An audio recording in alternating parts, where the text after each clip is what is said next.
What if I told you that the person who haunts your thoughts, the one whose face appears in your dreams, whose voice echoes in your quiet moments, whose memory follows you like a shadow, isn't there by accident? What if this mental visitor who refuses to leave, this presence that sometimes feels like a splinter in your mind, was actually carrying a message meant specifically for you? You're about to discover something profound, something monks have contemplated in silent meditation halls and ancient forests for over 3,500 years. This isn't just advice about how to stop thinking about someone. These are the wisdom codes of the human heart passed down from the Buddha himself. A man who understood that our most persistent thoughts are not our enemies but our greatest teachers. This guide isn't here to offer empty comfort or quick-fix techniques that fade by morning. It's here to help you understand the deeper meaning behind why certain people take up residence in your mind, refusing to leave despite your best efforts. And the best part, you don't need to be a monk, a saint, or even particularly spiritual to use this wisdom. You just need to be human woos, ready to stop fighting against these persistent thoughts and start understanding what they're trying to teach you. So take a deep breath. What you're about to learn could change not just how you relate to that person who won't leave your thoughts, but how you understand your own mind and heart. Let's begin. There comes a moment when you realize that pushing someone out of your mind requires more energy than simply understanding why they're there in the first place. That's where we begin. Not with techniques for forgetting, but with wisdom for seeing clearly. After all, what exhausts us most isn't the presence of these thoughts, but our constant struggle against them, the way we fight what is already happening within our own minds. This is where Buddhist wisdom opens its hands to us, offering insights that might feel strange at first, almost counterintuitive. But these teachings contain something precious, the understanding that these persistent thoughts aren't a problem to be solved, but a message to be decoded. The person occupying your mind isn't just a random intrusion. They are there because something within you needs to learn, heal, or awaken. In Buddhism, this constant thinking about someone isn't dismissed as mere obsession or attachment, though those elements may be present. Instead, it's seen as a signal from your deeper mind, pointing toward unfinished business within your own heart. When someone takes up residence in your thoughts, it's as if your mind is saying, "Pay attention. There's something here you need to see." The first insight Buddhism offers is that our minds naturally fixate on unresolved experiences. Like a tongue returning to a chipped tooth, your attention keeps going back to this person because something remains incomplete. This isn't a flaw in your mental functioning, it's your mind's natural wisdom trying to heal itself. Your persistent thoughts are not the problem, they are your mind's attempt at a solution. This understanding alone can bring relief. The fact that you can't stop thinking about someone doesn't mean you're weak or obsessed. It means your mind is doing exactly what minds do, trying to process, integrate, and find resolution. The question isn't how to stop these thoughts, but what they are trying to show you. Buddhist wisdom teaches that there are 7 distinct reasons why someone might refuse to leave your thoughts. Each represents a different facet of your relationship with yourself, with reality, and with the nature of mind itself. Understanding which of these reasons applies to your situation doesn't make the thoughts instantly vanish, but it transforms your relationship with them. Instead of unwanted intruders, they become messengers, and once you receive the message, the messenger often naturally departs. The first reason someone won't leave your mind is attachment disguised as love. This is perhaps the most common and most misunderstood pattern in our culture. We often confuse intense emotional fixation with love.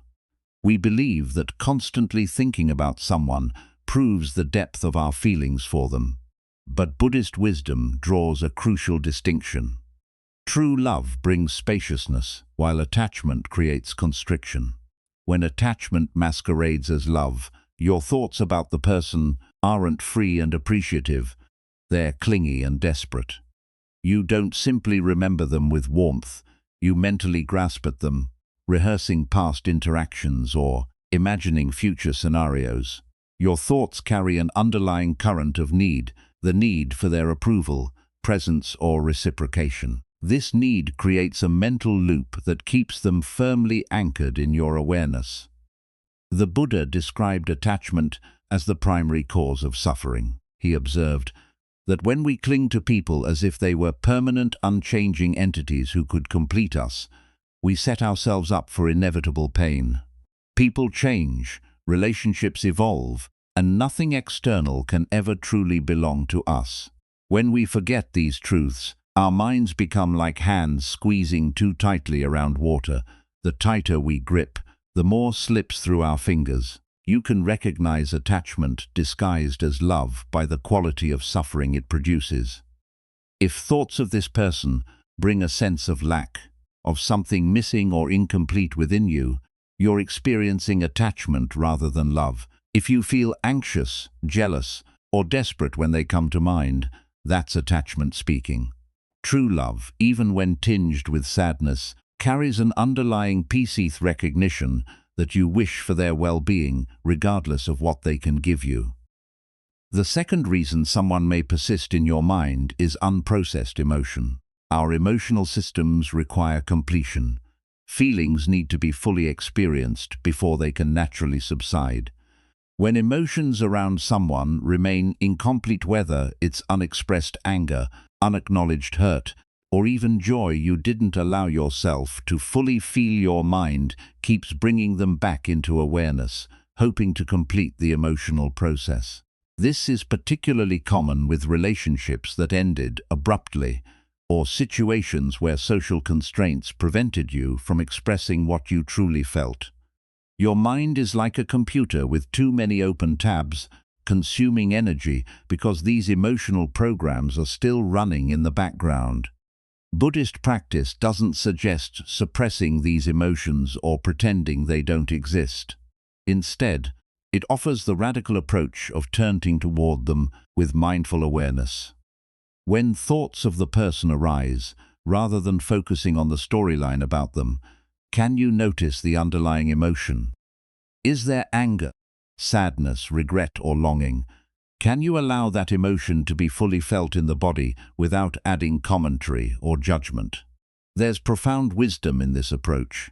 Emotions, when fully experienced with awareness, naturally complete their cycle. It's our resistance to feeling them, our fear of being overwhelmed, or our judgment about having them that keeps them frozen in place. By bringing gentle awareness to these unprocessed emotions, you give them the space to finally move and transform. A Zen teacher once said, "The only way out is through."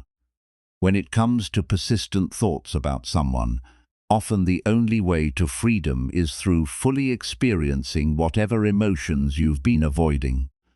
This doesn't mean indulging in emotional stories or dramatizing feelings. It means simply allowing them to be felt in the body with kind awareness. The third reason someone might occupy your thoughts is karmic entanglement. In Buddhist understanding, karma isn't cosmic punishment or reward, but rather the natural law of cause and effect in our actions and relationships. Certain relationships carry a strong karmic charge, a sense of unfinished business that spans beyond the obvious interactions. You might notice this in relationships that impacted you with an intensity that seemed disproportionate to their duration, or in connections that felt significant from the very first meeting. There's a recognition that goes beyond the surface. A sense that this person is catalyzing something essential in your growth. When someone won't leave your thoughts due to karmic entanglement, there's often a lesson or understanding trying to emerge. Your mind keeps bringing them into awareness because something remains incomplete in the learning this relationship was meant to facilitate. It's not about the person themselves as much as what they represented in your journey. Buddhist wisdom suggests that in such cases, The path forward lies not in forgetting the person, but in discerning the lesson. What quality were you developing through knowing them? What pattern were they helping you recognize? What growth were they, perhaps unwittingly, facilitating in you? When you can name the learning clearly, you often find that thoughts of the person naturally subside, having served their purpose as a teacher. There's a story of a woman who couldn't stop thinking about a former friend who had betrayed her trust. For years, thoughts of this friend would arise, bringing waves of hurt and anger. She tried everything to forget: distraction, forgiveness practices, even moving to a new city. Nothing worked. Finally, while on a meditation retreat, she realized the lesson this relationship had been trying to teach her. She had abandoned herself before her friend abandoned her.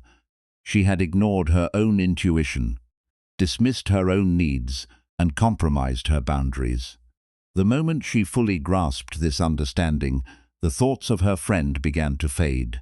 The teacher had completed its task. The fourth reason someone persists in your mind is what Buddhism calls projection of the shadow.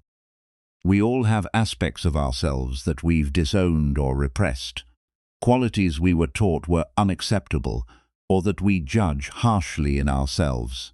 Rather than facing these aspects directly, we often project them onto others, who then become magnets for our attention. The person who won't leave your thoughts may be carrying a projection of your disowned qualities. If their confidence infuriates you, you might be projecting your own unexpressed confidence. If their neediness repels you, you might be projecting your own disowned vulnerability.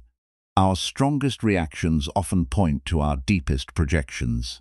This mechanism explains why we sometimes can't stop thinking about people we claim to dislike. The very qualities that trigger us in them are reflecting aspects of ourselves we haven't fully accepted or integrated. Our minds keep bringing them into awareness, not to torment us, but to show us parts of ourselves that are asking for acknowledgement. Buddhist practice suggests looking carefully at what qualities in this person trigger the strongest reactions in you. What about them most captivates or repels your attention?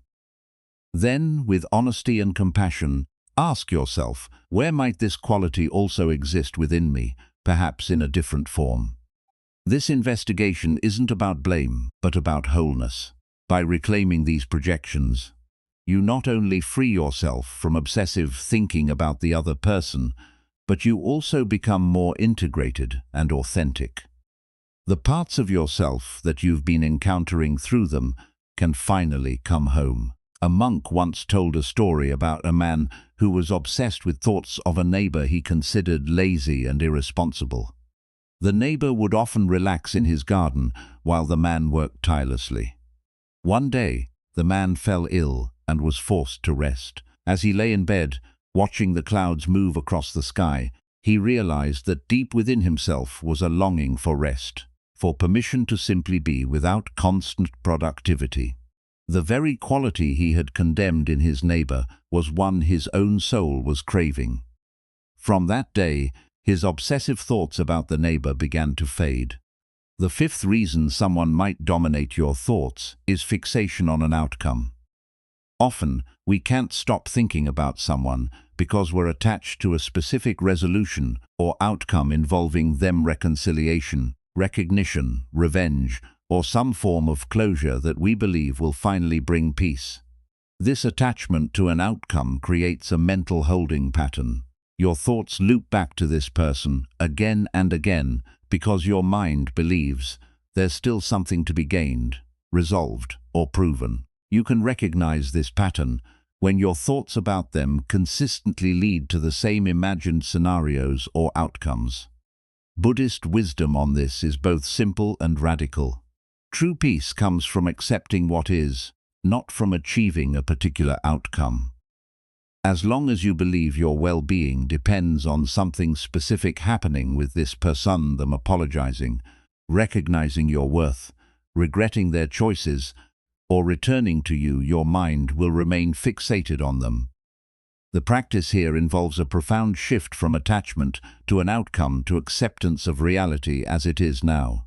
This doesn't mean you approve of what happened, or that you wouldn't prefer a different situation. It simply means you stop postponing your peace until some external condition is met. There's a Zen story about a monk who carried a woman across a muddy road, breaking his vow not to touch women. His companion monk said nothing at the time, but hours later remarked, "How could you break your vow and carry that woman?" The first monk replied, "I put her down on the other side of the road." Are you still carrying her? In the same way, many of us continue carrying people in our minds long after the actual interaction has ended, weighed down by our attachment to how we believe things should have been. The sixth reason for persistent thoughts is spiritual magnetism. From a Buddhist perspective, we are drawn to certain people not just by personal preference, but by a deeper recognition. Some connections act as mirrors, reflecting back to us aspects of our own consciousness that we need to see more clearly. When someone remains in your thoughts due to spiritual magnetism, there's often a quality they embody that represents an important truth for your path. Perhaps they live with an authenticity you're being called toward, or they embody a freedom your soul recognizes, or even their suffering reflects something you need to acknowledge within yourself. These people act as catalysts, activating aspects of your awareness that were dormant. Your mind keeps bringing them into focus because the mirror they provide is still serving a purpose in your awakening. Rather than trying to forget them, Buddhist wisdom suggests examining what quality of being or understanding they represent for you. There's a beautiful Buddhist concept called Dharma friendspeople, who come into our lives to facilitate our spiritual growth, sometimes through harmony and sometimes through challenge. The person occupying your thoughts may be playing this role, whether they realize it or not. By recognizing and honoring this function, you can receive the gift they are offering without becoming fixated on the packaging it came in. A teacher once shared the story of a student who couldn't stop thinking about a woman he had briefly met at a retreat. He wasn't attracted to her romantically, but her presence had affected him deeply. Through meditation, he realized that she embodied a quality of gentle self-acceptance he was struggling to develop. His mind kept bringing her image back, not out of attachment, but as a reminder of this quality he was being called to cultivate. Once he recognized this, he could appreciate the teaching without becoming fixated on the teacher. The seventh and most profound reason someone won't leave your thoughts is what Buddhism calls the emptiness teaching. This points to the ultimate truth that nothing exists as a solid, separate, independent entity, including yourself and the person you can't stop thinking about. What we take to be distinct individuals are actually dynamic processes, constantly changing and interdependent with everything around them. When someone becomes a persistent presence in your mind, despite all efforts to forget them, they may be serving as your personal teacher of emptiness. Through this relationship, your mind is being invited to recognize the fluid, impermanent nature of what you considered to be you and them. This is perhaps the most challenging teaching to grasp intellectually, but the most liberating when experienced directly. The suffering around persistent thoughts comes largely from believing in two solid entities, me in here and them out there, and then creating stories about what should happen between these supposedly separate beings. Buddhist meditation practices invite us to look more closely. When you examine the thoughts themselves, you discover they're not solid things, but momentary appearances in awareness, rising, changing, and passing like waves on water. The you who is thinking isn't a fixed entity either, but a flowing process of sensations, perceptions, and consciousness. Even the person you're thinking about isn't the static character your mind has constructed, but a complex, ever-changing being. As this understanding deepens, The sense of being a separate self, haunted by thoughts of another separate self, naturally begins to dissolve. What remains is simply awareness itself, in which all experiences, including thoughts of this person, arise and pass without creating a problem. A Zen master described it this way: "Before I studied Zen, mountains were mountains and rivers were rivers. While studying Zen, mountains were no longer mountains and rivers were no longer rivers. After enlightenment, mountains are mountains and rivers are rivers again." Similarly, before spiritual practice, we see others as solid entities separate from us. During practice, we begin to recognize the fluid, interconnected nature of all things. And in awakening, we relate to people naturally again, but without the illusion of solid separation that creates suffering. These 7 reasons aren't mutually exclusive. Often, several operate simultaneously when someone won't leave your thoughts. Nor are they simply psychological explanations. They point toward the deeper nature of mind itself and our fundamental relationship with reality. Understanding them doesn't make persistent thoughts instantly vanish, but it transforms your relationship with those thoughts from struggle to insight. So, what does Buddhism suggest we do practically when someone refuses to leave our thoughts? First and foremost, stop fighting. The more you resist these thoughts, label them as problems, or criticize yourself for having them, the more persistent they become. Instead, Buddhist practice suggests a radical shift in approach from rejection to curious investigation. When thoughts of this person arise, rather than pushing them away, can you welcome them as messengers? Can you ask gently, "What are you here to show me? What remains unresolved? What am I being invited to understand or heal?" This shift from resistance to receptivity often changes the entire dynamic of your relationship with these thoughts. The next step involves bringing mindful awareness to the physical and emotional experience that accompanies thoughts of this person. Rather than getting caught in the storyline about them, can you notice sensations in your body? Is there tightness in your chest, a fluttering in your stomach, heat in your face? Can you feel the emotional tongue-longing, anger, regret, confusion? Simply bringing awareness to these physical and emotional dimensions often allows them to begin shifting naturally. Buddhist meditation offers specific practices for working with persistent thoughts. One approach is called labeling or noting. When the thought arises, you simply note thinking and return to your breath or body sensations. You don't fight the thought or follow its storyline. You just acknowledge its presence and gently redirect your attention. This doesn't make the thought disappear immediately, but it changes your relationship with it. You're no longer caught in its grip. Another practice involves intentionally wishing the person well, regardless of your history or feelings toward them. This is called metta, or loving-kindness meditation. When thoughts of them arise, you silently offer phrases such as, "May you be happy, may you be healthy, may you be safe, may you live with ease." This practice doesn't deny any hurt or anger you feel.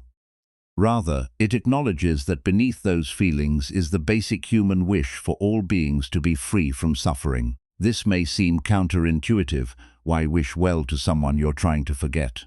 But the wisdom here is profound. Often, what keeps us fixated on someone is not love, but subtle forms of aversion, resentment, judgment, or the need for their validation. By deliberately cultivating goodwill, you release these forms of aversion that have been binding you to them. It's like putting down a heavy weight you didn't realize you were carrying. There's also the practice of conscious substitution. When you notice yourself caught in thoughts about this person, you intentionally redirect your attention to something wholesome and nourishing, perhaps gratitude for the good in your life, appreciation for those who support you, or immersion in an activity that brings you fully into the present moment. This isn't suppression or denial, but a skillful redirection of your mental energy. Buddhist wisdom also emphasizes the importance of patience and self-compassion in this process. Persistent thoughts don't disappear overnight, especially if they are connected to deep patterns or significant relationships. Rather than expecting immediate results, can you approach this process with the patience you would show to a dear friend or a small child? Can you acknowledge that healing moves at its own pace and cannot be forced through willpower alone? There's a beautiful metaphor in Buddhism about the nature of mind. The mind is compared to the sky, and all thoughts, emotions, and sensations are like weather passing through it. Sometimes there are storm clouds of anger, sometimes the rain of sadness, sometimes the sunshine of joy. But the sky itself vast, open, and luminous remains unchanged by the weather moving through it. In the same way, the person who won't leave your thoughts is like a particular weather pattern that keeps recurring. But this weather doesn't define or diminish the sky of your awareness. No matter how persistent these thoughts may be, the open space of your consciousness remains untouched by them. As you practice seeing thoughts of this person as temporary weather rather than defining features of your mind, something begins to shift. You realize that you are not your thoughts about them. You are the awareness in which those thoughts appear and disappear. This recognition creates a profound sense of freedom, not because the thoughts have vanished, but because they no longer define or control you. There's a Zen story that beautifully illustrates this. A student complained to his teacher, "I cannot stop thinking about a woman I saw in the village." The teacher replied, "That's strange. She's not thinking about you at all." This simple response highlights how our persistent thoughts often have more to do with our own mind's attachments than with the actual person we're thinking about. They exist primarily in our consciousness, not in external reality. Buddhism offers freedom from the added layer of suffering that comes from fighting reality as it is. When you stop struggling against thoughts of this person and instead bring curious awareness to them, you may still experience the pain of loss or longing, but you'll be free from the additional suffering of resistance. There's a famous teaching story about this. A man was rowing his boat on a misty morning when suddenly another boat crashed into his. He became furious, ready to shout at the careless boatman until the fog cleared and he saw that the other boat was empty, simply drifting with the current. His anger immediately dissolved. In the same way, when we see that our persistent thoughts are not personal attacks or problems to solve, but simply movements of the mind-empty boats drifting on the river of consciousness, struggle against them naturally subsides. This brings us to a profound paradox at the heart of Buddhist wisdom. Often, the fastest way to stop thinking about someone is to stop trying to stop thinking about them. When you fully allow these thoughts to be present, without resistance, without judgment, and without the added storyline of what they mean about you, they gradually lose their grip on your attention. This understanding of allowing thoughts to be present struggle connects to one of Buddhism's most profound teachings on the nature of mind. What the Buddha called the middle way, not indulging in thoughts by following their storylines and becoming lost in them, but also not suppressing or fighting against them. Instead, finding that balanced middle path of aware presence that neither clings nor rejects. When someone occupies your mind, there's a natural tendency to swing between these two extremes, either obsessively following every thought about them, analyzing each memory and imagining future scenarios, or aggressively trying to push them out of mind, telling yourself, "I shouldn't be thinking about them," and forcing your attention elsewhere. Both approaches actually strengthen the thought's grip on your consciousness. The middle way suggests a different approach entirely, allowing thoughts of this person to arise without judgment, observing them with gentle curiosity, and letting them pass naturally without either indulging or suppressing them. This stance of non-reactive awareness creates space around the thoughts. They no longer feel so solid or demanding of your attention. A Zen teacher once compared this process to dealing with a tantruming child. If you give in to every demand, the tantrums continue. If you respond with anger and punishment, the tantrums intensify. But if you remain calmly present, neither indulging nor rejecting, the child eventually calms down naturally. Our thoughts work the same way. When we respond to them with neither indulgence nor aggression, but with steady, kind awareness, they gradually lose their intense charge. This brings us to a crucial distinction in Buddhist psychology: the difference between awareness and attention. Attention is like a flashlight focusing on specific objects of experience. Awareness is like the room in which the flashlight moves the open space that contains all experience. When someone won't leave your thoughts, your attention keeps getting pulled to them, but your awareness remains free and spacious. The practice is to shift your identity from the focused beam of attention to the open space of awareness itself. From this perspective, thoughts about the person are simply objects appearing in your consciousness, like furniture in a room. Rather than defining who you are or controlling your experience, you realize you are not your thoughts, you are the awareness in which thoughts appear and disappear. This shift in perspective is not just philosophical, it has profound practical implications. When you no longer identify with thoughts about this person as my thoughts that say something about me, they lose much of their emotional grip. They become passing phenomena rather than personal possessions or problems. There's a beautiful metaphor in the Thai Buddhist tradition that illustrates this. Ajahn Chah, a renowned meditation master, would hold up his teacup and say, "This cup is already broken." He meant that in reality all things are impermanent, the cup will eventually break, chip, or be lost. By seeing it as already broken, he could enjoy using it fully, without the suffering that comes from attachment.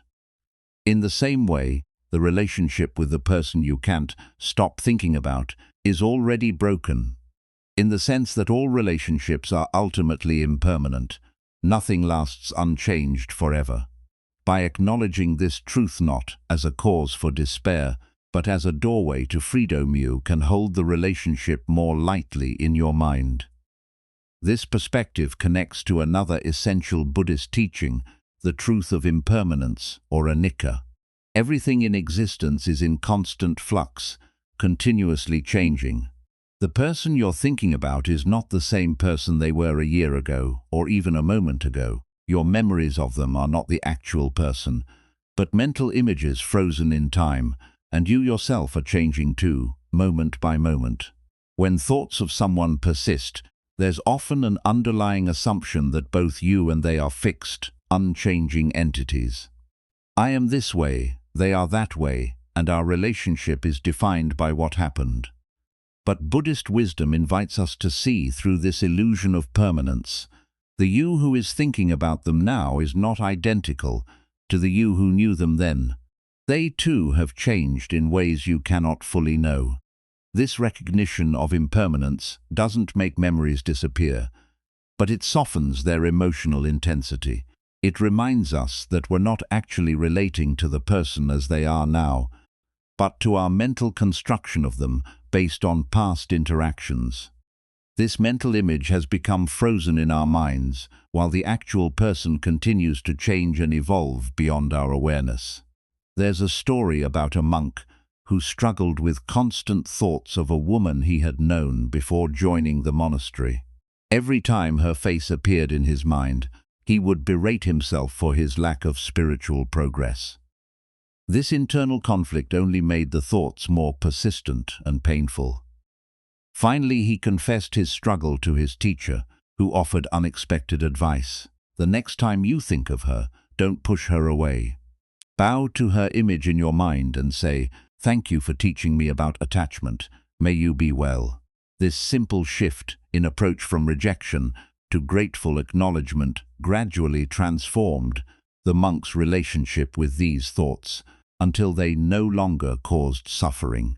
This practice of meeting difficult thoughts with gratitude rather than resistance connects to the Buddhist understanding of dukkha, often translated as suffering, but perhaps more accurately understood as unsatisfactoriness or stress.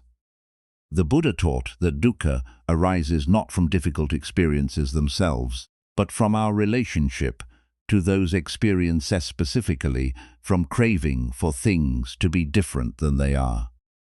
When someone won't leave your thoughts, the suffering comes not primarily from the thoughts themselves, but from your resistance to them, the wish that they weren't happening, the story that something is wrong with you for having them, the craving for a mind free from their presence. But what if nothing needs to be fixed? What if these persistent thoughts are not obstacles to your well-being, but doorways to deeper understanding? This doesn't mean indulging in obsessive thinking or glorifying painful sensations. It means recognizing that the path through difficult mental states is rarely the one that fights against their existence.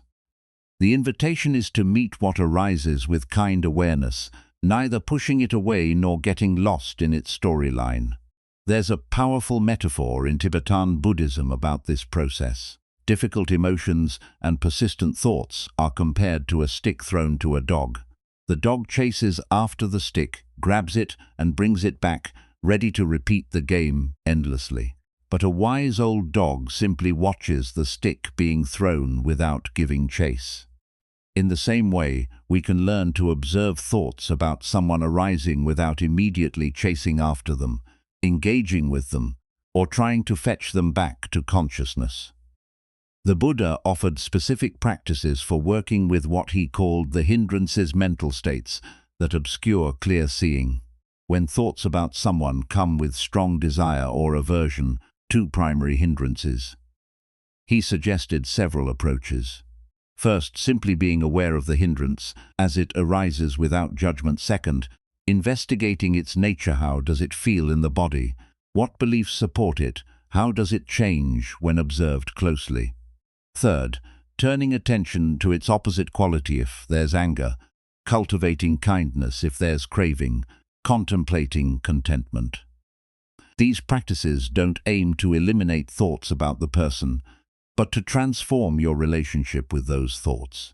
The goal isn't a mind empty of memories or impressions, but a mind spacious enough that no thought, however persistent, can cause lasting suffering. There's a beautiful teaching from the Zen tradition that speaks to this spaciousness. A monk asked his teacher, "How do I practice when it's hot?" The teacher replied, "Be the heat." The monk then asked, "How do I practice when it's cold?" The teacher said, "Be the cold." This direct, intimate meeting with experience, without the buffer of resistance or commentary points, to the heart of working with persistent thoughts. Can you simply be with these thoughts when they arise, neither pushing them away nor becoming lost in them? This intimate meeting with experience connects to what Buddhism calls bare attention, the capacity to observe what's happening without the usual filters of judgment, preference, or story. When thoughts of someone arise, can you notice them with this quality of bare attention? Thinking is happening, memory is present, longing is arising. This simple, direct acknowledgement without elaboration allows thoughts to be as they are, without adding layers of meaning or resistance. The Buddha compared this quality of mind to a mirror, which clearly reflects whatever stands before it, without clinging to the reflection or pushing it away. The mirror doesn't prefer certain images or resist others, it simply reflects what is present. In the same way, your awareness can reflect thoughts of this person without preference or resistance, allowing them to appear and disappear naturally. This mirror-like quality of mind is not cold or detached, it's intimately engaged with experience while remaining unentangled. It's like being fully immersed in a movie, while simultaneously knowing it's just light projected on a screen. You can feel the emotions, follow the story, and still maintain the clear recognition that what you're experiencing is not solid reality, but a temporary appearance in consciousness. This brings us to another key insight from Buddhist psychology: the understanding that all experiences, including persistent thoughts about someone, are composite and conditionally arisen. They don't appear randomly or exist independently, they arise from specific causes and conditions. When someone won't leave your thoughts, Buddhist wisdom invites us to investigate the conditions that give rise to these thoughts, rather than fighting against the thoughts themselves. What situations, physical states, or emotions tend to trigger remembrance? Is it loneliness, stress, similar environments, certain songs or scents? By recognizing these conditions, you gain insight into the thought pattern's nature and more freedom in relation to it. There's a teaching story about this. A woman was constantly thinking about a former partner, despite years of separation. Through mindful observation, she noticed these thoughts arose most strongly when she felt vulnerable or uncertain. The thoughts weren't really about her ex at all, they were her mind's conditioned response to vulnerability, a habitual pattern of seeking comfort in the familiar, even if that familiar was ultimately painful. Once she recognized this pattern, she could address the underlying vulnerability directly, rather than getting caught in thoughts about her ex. Often, what appears to be a fixation on a person is actually pointing towards something more fundamental. A core belief about yourself, a developmental need that was met, a value you're being called to embody, or a pattern you're being invited to recognize. The person becomes a symbol or vehicle for this deeper process, which is why simply trying to forget them rarely works. There's a beautiful metaphor from Tibetan Buddhism that helps illustrate this. Difficult emotions and persistent thoughts are compared to letters arriving in the mail. Most of us either tear open the letters immediately, getting caught in their contents' indulgence, or throw them away, unopened, trying to pretend they never arrived. Suppression. The middle way is to acknowledge receipt of the letter, open it carefully, read its message with discernment, and then decide how to respond. When thoughts of someone persist despite your efforts to move on, the invitation is to open the letter, to look more deeply at what message these thoughts might be carrying. Often they contain important information about your own heart, your unmet needs, your personal growth edges, or the wisdom that's trying to emerge through this relationship. When you receive the message, the messenger can often move on, having completed its task. This brings us to an essential question in Buddhist practice. Who is the thinker of these thoughts? When you say, "I can't stop thinking about them," who is the I that seems separate from and troubled by these thoughts? Is there really a separate self who owns or controls the thinking process? Or is that sense of a separate self actually constructed by thought itself? Buddhist meditation invites us to investigate this question directly, not as philosophical speculation, but as lived experience. When thoughts of someone arise, can you notice the sense of I that seems to be thinking them? Can you observe how this I is itself a mental construction, a thought arising in awareness just like the thoughts about the other person? This investigation into the nature of self touches on what Buddhism calls anatta, or not self, the understanding that what we take to be a solid, continuous, independent self is actually a process, a flow of changing experiences without a fixed center or controller. The sense of being a separate self, thinking about another separate self, is an appearance in consciousness, not ultimate reality. As this understanding deepens, there's a natural relaxation of the grip of persistent thoughts. If there's no solid I being haunted by thoughts of a solid them, then the whole dynamic shifts. What remains is simply awareness, in which thoughts arise and pass without creating a problem or defining an identity. A Zen master expressed this with elegant simplicity. Let thoughts come and let thoughts go, just don't serve them tea. You don't need to eliminate thoughts about someone, nor do you need to entertain them with elaboration and storylines. You can simply let them come and go in the open space of awareness, without making them into a problem or an identity. This perspective doesn't mean dissociating from your experience or pretending not to care. It's not about becoming cold or detached from your feelings.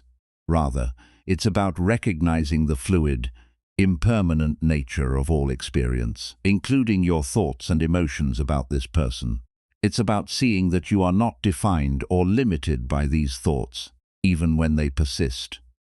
There's a powerful practice in Tibetan Buddhism called Tonglen that works directly with difficult thoughts and emotions.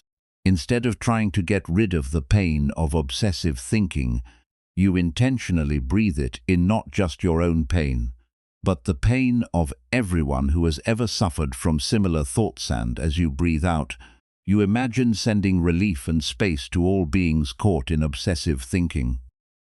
This practice transforms isolation into connection. The pain of persistent thoughts about someone is not just your private burden, it's part of the universal human experience of attachment and loss. By connecting your personal suffering to this wider dimension, the thoughts lose some of their personal sting and become a gateway to compassion. Buddhism also offers practical guidance for working with persistent thoughts during formal meditation practice. When sitting in meditation, thoughts of this person will likely arise with even more prominence, since the usual distractions are reduced. Rather than seeing this as a problem, you can use the structure of meditation to relate to these thoughts with greater awareness. One approach is to label thoughts as they arise: thinking, remembering, planning, judging. This simple noting helps create a bit of space between yourself and the thought content, reducing identification with the storyline. You're not suppressing the thoughts or trying to make them go away.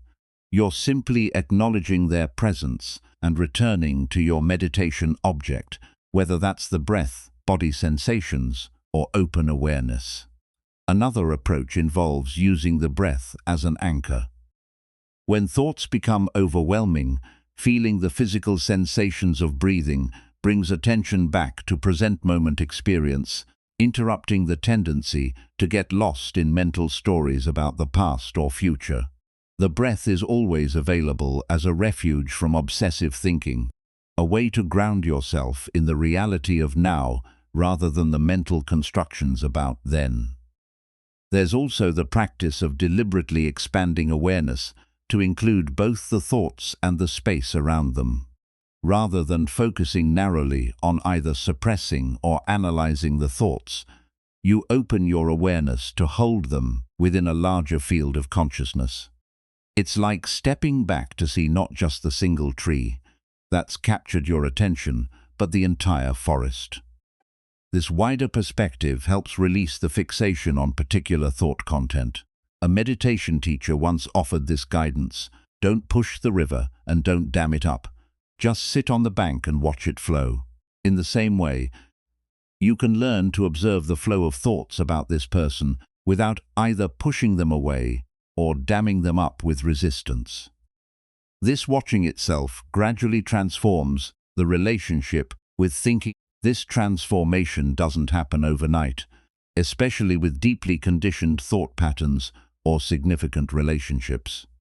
Buddhist practice emphasizes patience and persistence, qualities that become themselves objects of cultivation. Each time you notice yourself caught in thoughts and gently return to awareness, you're strengthening neural pathways of presence that gradually become more accessible than the old pathways of obsession. Think of it like creating a new trail through a dense forest. At first, the old path of obsessive thinking is wide and well-worn, easy to fall into without realizing it.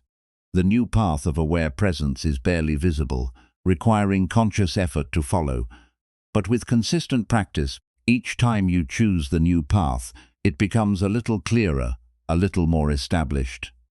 Eventually, it may become the default route, the way your mind naturally moves when thoughts of this person arise.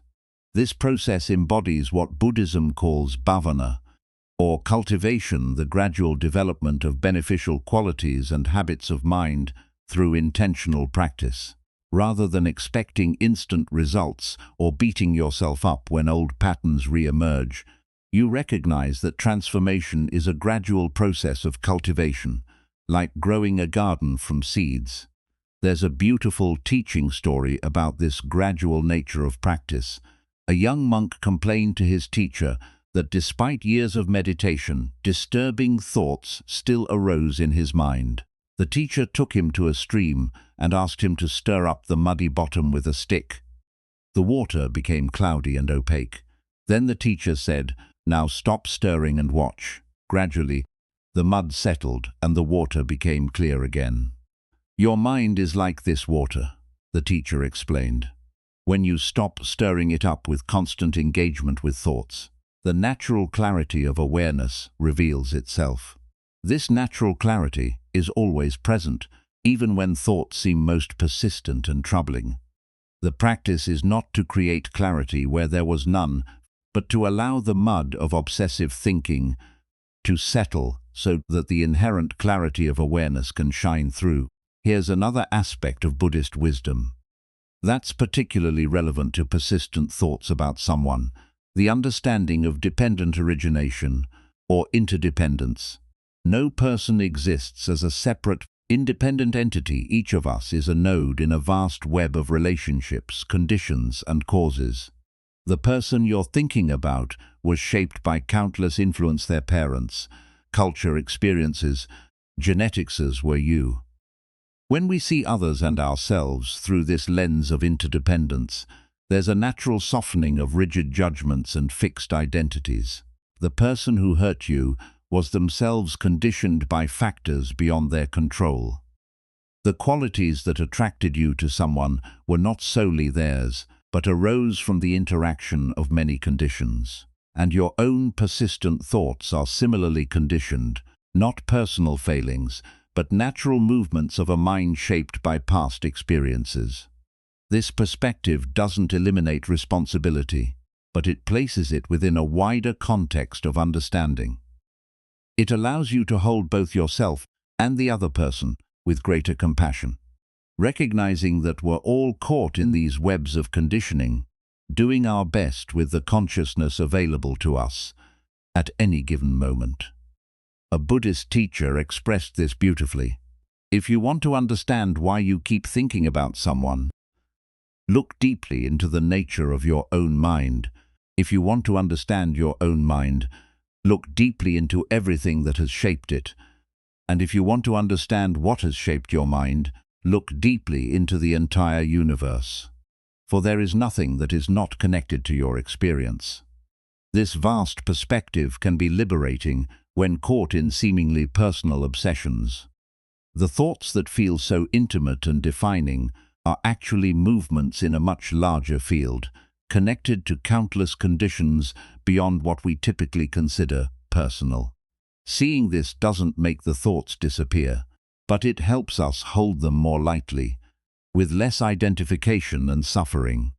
Another important Buddhist teaching for working with persistent thoughts is the distinction between pain and suffering. Pain is the inevitable experience of loss, difficulty, and change that comes with being human. Suffering is what we add to pain through resistance, judgment, and fixation. When someone won't leave your thoughts, the fact of remembering them might be unavoidable pain, but the struggle against these memories, the stories you tell about what they mean, and the identification with them as problems, that suffering. Buddhism promised to eliminate all pain. What it offers is freedom from the added layer of suffering that comes from fighting reality as it is. When you stop struggling against thoughts of this person and instead bring curious awareness to them, you may still experience the pain of loss or longing, but you'll be free from the additional suffering of resistance. A meditation teacher illustrated this with a simple demonstration. She asked a student to hold a heavy book with arms outstretched and not think about how heavy it was becoming. Of course, the more the student tried not to think about the weight, the more aware of it they became. Then she suggested simply acknowledging, "This is heavy," and noticing the sensations without resistance. The weight didn't change, but the experience of it transformed. Similarly, acknowledging, Him thinking about them again without added judgment often creates space where there was constriction. This space allows for the natural healing process to unfold, just as a physical wound doesn't need us to obsessively focus on healing. It knows how to heal itself when we provide the right conditions. Our minds have their own natural healing capacity. By creating conditions of kind awareness and non-resistance, we allow our natural wisdom to operate, gradually integrating experiences that seem stuck or unresolved. Buddhist psychology understands that the mind naturally moves toward wholeness and integration when we stop interfering with its process through either suppression or obsession. Our role is not to force healing, but to create conditions that support it, like a gardener who doesn't make plants grow, but provides water, sunlight, and good soil so they can grow themselves. This trust in the mind's natural healing capacity connects to what Buddhism calls bodhisattva, awakened heart, that is our true nature beneath layers of conditioning and reactivity. This awakened heart is already whole, already wise, already free. Our persistent thoughts and emotional fixations are not evidence of brokenness, but of the mind's ongoing effort to return to this natural wholeness. From this perspective, the person who won't leave your thoughts is playing a role in your journey back to your own awakened heart.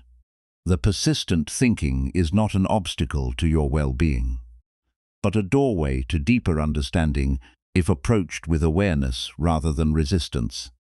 The very qualities you find most difficult in relation to them, perhaps vulnerability, attachment, anger, or longing, are pointing toward aspects of yourself that are asking for integration and acceptance. There's a beautiful teaching from the Tibetan tradition. Whatever arises in the mind is the path. Nothing needs to be rejected or eliminated. Everything that appears in consciousness can be used for awakening when met with clear awareness. This includes even the most persistent and troubling thoughts about someone who has impacted you deeply. This perspective shifts the entire orientation from getting rid of unwanted thoughts to using them as vehicles for deepening presence and understanding. Each time this person comes to mind becomes an opportunity to practice awareness, to investigate the nature of mind itself, and to cultivate compassion both for yourself and for them. This compassion extends not only to the content of your experience, but to the process itself. Can you hold with kindness both the thoughts about this person and your reactions to having those thoughts? Can you have compassion for the mind's tendency to get caught in loops, for the heart's vulnerability to attachment, for the very human longing to understand and resolve what feels unfinished? A teacher once shared this guidance: don't meditate to get rid of thoughts, meditate to get to know them better. In the same way, perhaps the invitation when someone won't leave your thoughts is not to force them out, but to get to know these thoughts more intimately, their triggers, their emotional tone, the stories they carry, and the space in which they arise and fade. This intimate knowing often reveals that what appears to be a monolithic fixation, "I can't stop thinking about them," is actually much more complex and nuanced. There are many different kinds of thoughts about this person, arising from different conditions and carrying different emotional charges. Some may be memories, others fantasies, some may carry anger, others tenderness, some may be about the person themselves, while others are more about what they represent to you. By getting to know these thoughts in their complexity, rather than treating them as a single problem to eliminate, you begin to see them more clearly for what they are: movements in consciousness rather than solid realities. This clarity itself is liberating, even if the thoughts continue to arise. There's a meditation instruction from the Thai forest tradition that captures this approach. Let go of the good, let go of the bad, see what remains. When you let go of judging thoughts about someone as either good to be cultivated or bad to be eliminated, what remains is simply awareness itself, the clear, open space in which all experiences arise and pass. This awareness is your true home, already free from entanglement even when thoughts and emotions move through it. This freedom within awareness points to one of Buddhism's most profound teachings, what's often called the wisdom of no escape. As long as you're trying to escape from thoughts of this person, you remain caught in a subtle form of aversion that actually strengthens their grip on your mind. True freedom comes not from escaping unwanted experiences, but from discovering the spaciousness that can hold all experiences without being defined by any of them. There's a story about a monk who was tormented by thoughts of a woman he had known before entering the monastery. He tried everything to escape these thoughts. Intense meditation, fasting, reciting scriptures, even physically exhausting himself with work. Nothing helped. Finally, in desperation, he went to his teacher and admitted his struggle. The teacher smiled and said, "Stop trying to escape these thoughts. The next time her image appears in your mind, bow to it respectfully and say, 'Thank you for helping me practice.'" The monk was confused but followed the instruction. Gradually, the thoughts that had tormented him for years began to lose their grip. By ceasing to treat them as enemies to be vanquished, they became instead opportunities for deepening awareness. This stance of non-reactive awareness creates space around the thoughts. They no longer feel so solid or demanding of your attention. This space is what Buddhism calls emptiness, not a nihilistic void, but the open dimension of awareness itself, free from fixation or resistance. When you recognize the empty nature of both your thoughts about someone and the self who seems to be thinking them, there's a natural relaxation of the grip of obsession. Nothing solid is happening. There are simply patterns of energy moving through the open field of consciousness. A Zen teaching story illustrates this beautifully. A monk asked his teacher, "How do I enter the way of liberation?" The teacher replied, "Do you hear the sound of that stream?" The monk said, "Yes." The teacher said, "That is the entrance in the same way. When thoughts of someone arise, the very noticing of these thoughts, the clear awareness that knows thinking is happening, is itself the doorway to freedom, not by eliminating the thoughts, but by recognizing the awareness in which they appear. This awareness is always present, even in the midst of the most persistent thinking. It's like the sky that contains all weather, sometimes cloudy, sometimes clear, but always vast and unaffected by whatever passes through it. Your thoughts about this person are like weather patterns moving through the sky of your consciousness, sometimes stormy, sometimes gentle, but never defining or limiting the sky itself. Recognizing this sky-like nature of awareness doesn't mean becoming detached or dissociated from your experience. It's not about numbing yourself to feelings or pretending not to care. Rather, it's about discovering a dimension of your being that can be intimately present with all experiences without being confined by any of them. This intimacy without identification is the heart of Buddhist practice. A meditation teacher once offered this guidance: don't meditate to get somewhere else or to become someone different. Meditate to make friends with yourself exactly as you are. In the same way, the invitation when someone won't leave your thoughts is not to become a person who never thinks about them, but to befriend yourself exactly as you are, including these persistent thoughts and all the feelings they carry. This friendship with yourself is not self-indulgence or complacency. It's a profound acceptance that creates the conditions for natural transformation. Just as a plant grows best in the right soil with adequate water and sunlight, your own natural wisdom unfolds most readily in conditions of kind awareness rather than harsh judgment or desperate striving. This brings us to another essential teaching for working with persistent thoughts, what Buddhism calls the Four Noble Truths.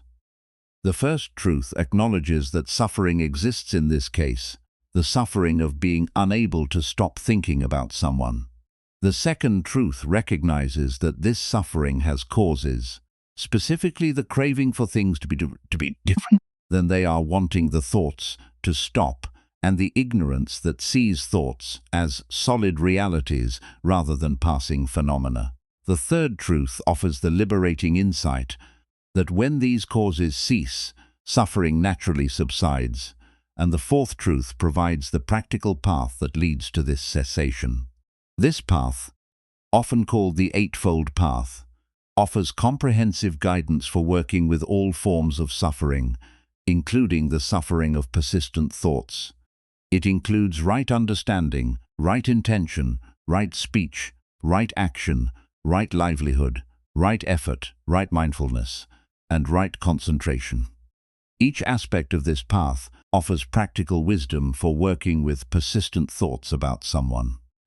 Right understanding helps you see these thoughts in the context of impermanence and interdependence, rather than as personal failings. Right intention brings kindness to the process, rather than self-criticism. Right speech transforms how you talk to yourself, also when thought arise. I should be over this by now. To compassionate acknowledgement, this is difficult, and that's okay. Right action might involve creating healthy boundaries around activities that trigger obsessive thinking, like limiting social media checking or creating new routines that don't revolve around memories of the person. Right livelihood extends this to broader life choices that support well-being and clarity. Right effort is the balanced energy that neither suppresses thoughts nor indulges them, the middle way we've been exploring. Right mindfulness is the heart of the practice.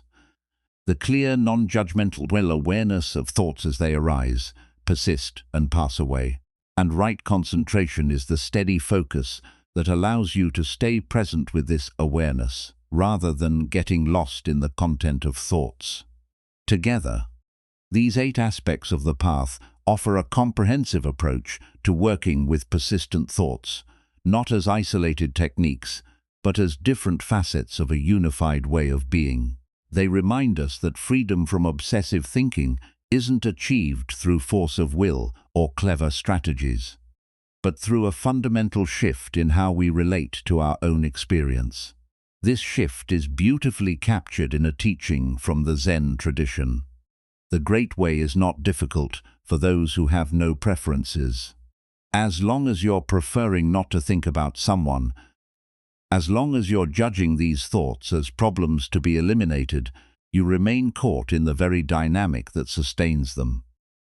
When you drop preferences and meet each thought with the same clear awareness, regardless of its content, the great way of freedom naturally reveals itself. This doesn't mean you won't still have preferences at a relative level. Of course, you'd rather not be consumed by thoughts of someone who causes you pain. But at a deeper level, you can learn to meet whatever arises with the same quality of presence, neither pushing away the unwanted nor grasping at the preferred. This equanimity is not indifference, it's the balanced presence that allows you to respond wisely to all experiences rather than react habitually. A meditation teacher described it this way: freedom is not found in the absence of challenging thoughts and emotions, but in their presence met with awareness. The person who won't leave your thoughts is not preventing your freedom there, providing an opportunity to discover what true freedom really is: not the absence of particular experiences, but the presence of awareness that can hold all experiences without being defined by any of them. This understanding transforms how you measure progress in working with persistent thoughts. Rather than counting how often the person comes to mind or how quickly you can banish thoughts of them, you notice how your relationship with these thoughts is changing. Are you less identified with them? Can you hold them with more spaciousness? Do they carry less emotional charge? Are you less caught in stories about what they mean about you? These subtle shifts in relationship are the true markers of growing freedom. There's a beautiful teaching story that illustrates this. A student complained to his meditation teacher, "I've been practicing for years, but I still have disturbing thoughts." The teacher took him to a busy road and asked, "Do you hear the traffic?" said. "Yes, of course," the teacher asked. Is the traffic inside your head or outside? The student replied, outside, obviously. The teacher smiled and said, exactly, and you can relate to your thoughts the same way. They're just traffic passing by. You don't need to eliminate the traffic, you just need to stop mistaking it for who you are. This shift in perspective from identifying with thoughts to recognizing them as traffic moving through awareness is at the heart of Buddhist practice. It doesn't make the traffic disappear, but it transforms your relationship with it. The person who won't leave your thoughts is just one vehicle in this mental traffic, no more defining or problematic than any other thought passing through awareness. By connecting your personal suffering to this wider dimension, the thoughts lose some of their personal sting and become a gateway to compassion. A teacher described it this way: when you feel the sharp pain of obsessive thinking, remember that countless others feel this exact same pain right now. Breathe in for all of us, acknowledging our shared human struggle. Breathe out, sending relief to everyone caught in these thought patterns. This practice doesn't eliminate thoughts about the person, but it changes their meaning from personal torment to a bridge of compassion connecting you with others. This connection with others points to another essential Buddhist teaching for working with persistent thoughts: the understanding that you are not alone in this struggle. The Buddha himself acknowledged that difficult thoughts and emotions arise for everyone, even those with years of meditation practice. What distinguishes the wise practitioner is not the absence of such thoughts, but the way they're met with awareness rather than identification, with compassion rather than judgment. There's a beautiful teaching from the Thai forest tradition that captures this. The untrained mind is like a dog that chases every stick thrown at it. It runs here and there, exhausting itself. The trained mind sees the stick, but doesn't chase it. It stays at ease in its own nature. This doesn't mean the trained mind no longer sees the stick. Thoughts of the person still arise, but it no longer feels compelled to chase after them, to elaborate on them, or to define itself by them.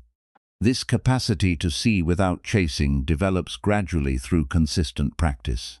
Each time you notice yourself caught in thoughts about someone and gently return to awareness, you're strengthening this capacity. It's like building a muscle. At first, it requires conscious effort, and you may relapse into old patterns frequently. But with practice, presence becomes more natural and accessible. A meditation teacher used this metaphor. Imagine you're learning to play the piano. At first, every note requires conscious attention, and you make many mistakes. But with practice, your fingers begin to know their way around the keyboard.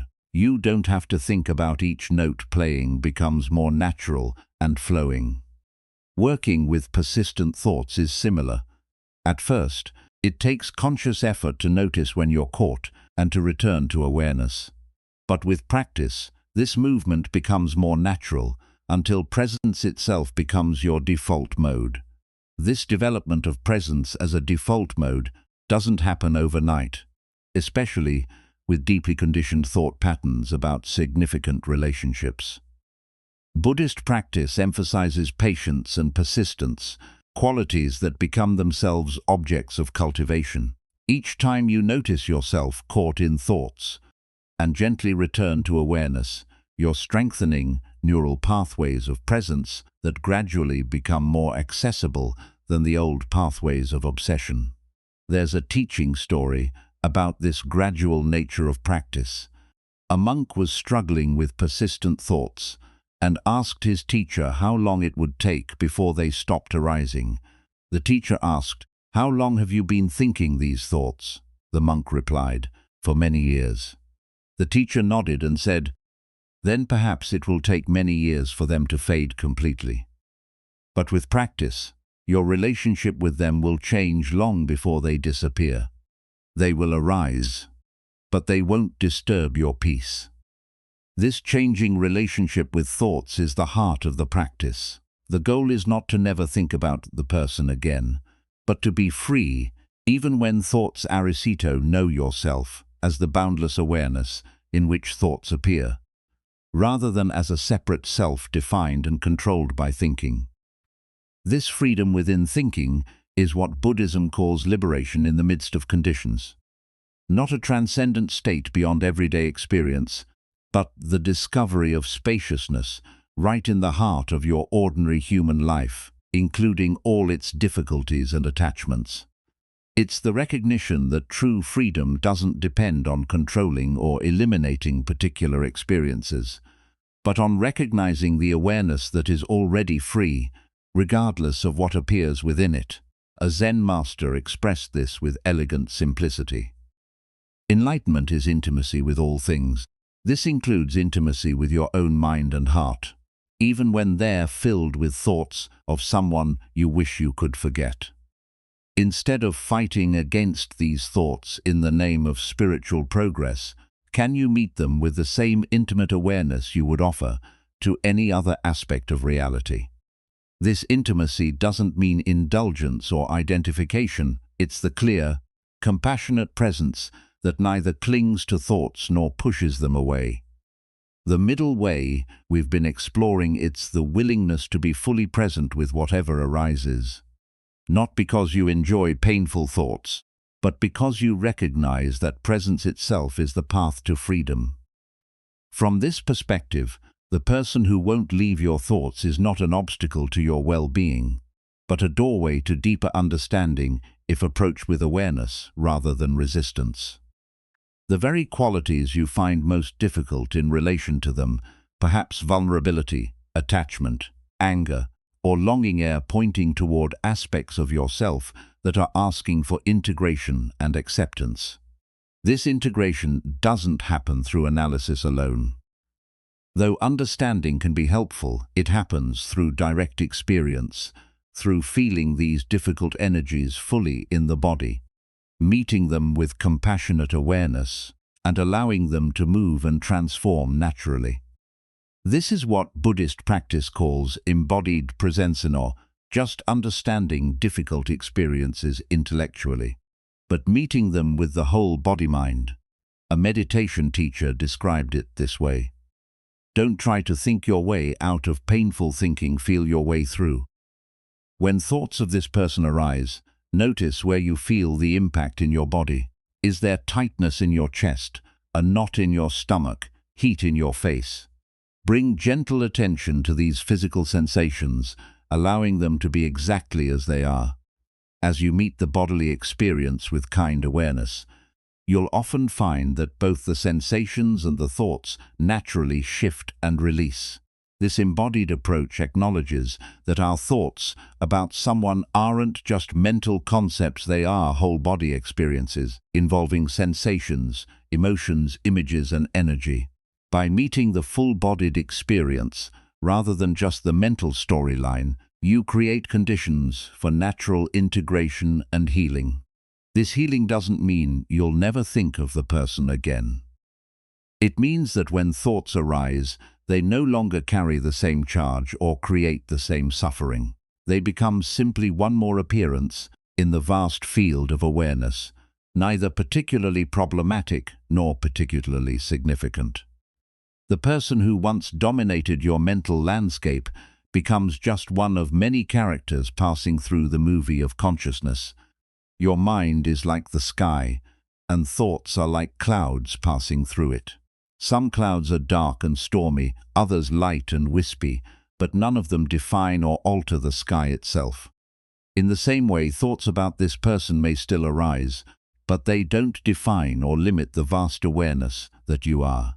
This recognition of your true nature as awareness itself, rather than as the content of awareness, is the heart of Buddhist practice. It's not a conceptual understanding, but a direct experience that becomes increasingly accessible through consistent practice.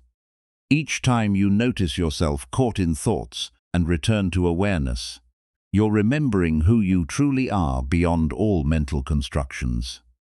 This remembering is not about achieving some special state or becoming someone different. It's about recognizing what's already true. that you are not defined or limited by any thought, emotion, or experience, no matter how persistent or powerful it seems. The person who won't leave your thoughts has no power to confine the boundless awareness that is your true nature. A teacher once shared this guidance.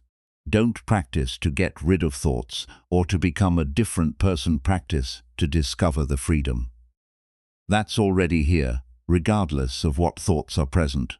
This freedom is not conditional on the absence of particular experiences. It's the inherent nature of awareness itself, available in every moment, including those filled with thoughts of someone you wish you could forget. This unconditional freedom is what Buddhism points to as our birthright. Not something to be achieved through struggle or striving, but something to be recognized and remembered in the midst of our ordinary human lives, with all their attachments, confusions, and complexities. The person who won't leave your thoughts is not preventing you from claiming this birthright. They are providing an opportunity to discover what true freedom really is. A meditation teacher expressed it this way: the thoughts you're trying to eliminate are the very doorway to the freedom you seek. Not because the thoughts themselves are freedom, but because the awareness that knows these thoughts is already free.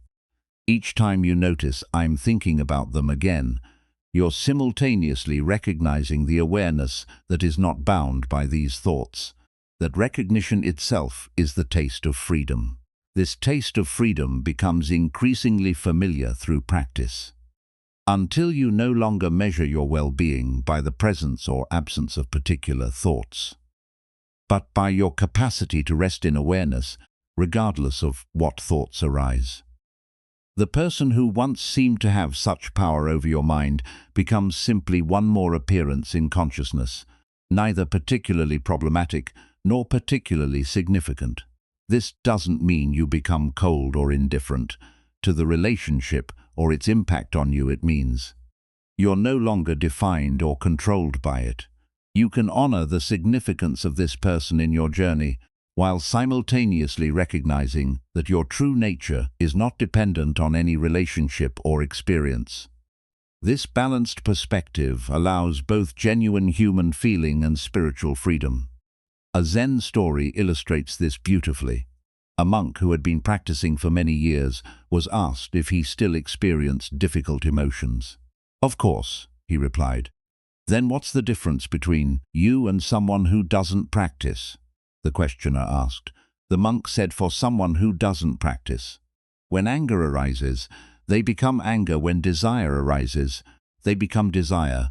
When fear arises, they become fear. For me, when anger arises, I know this is anger arising. When desire arises, I know this is desire arising. When fear arises, I know this is fear arising. I experience these emotions fully, but I don't become them."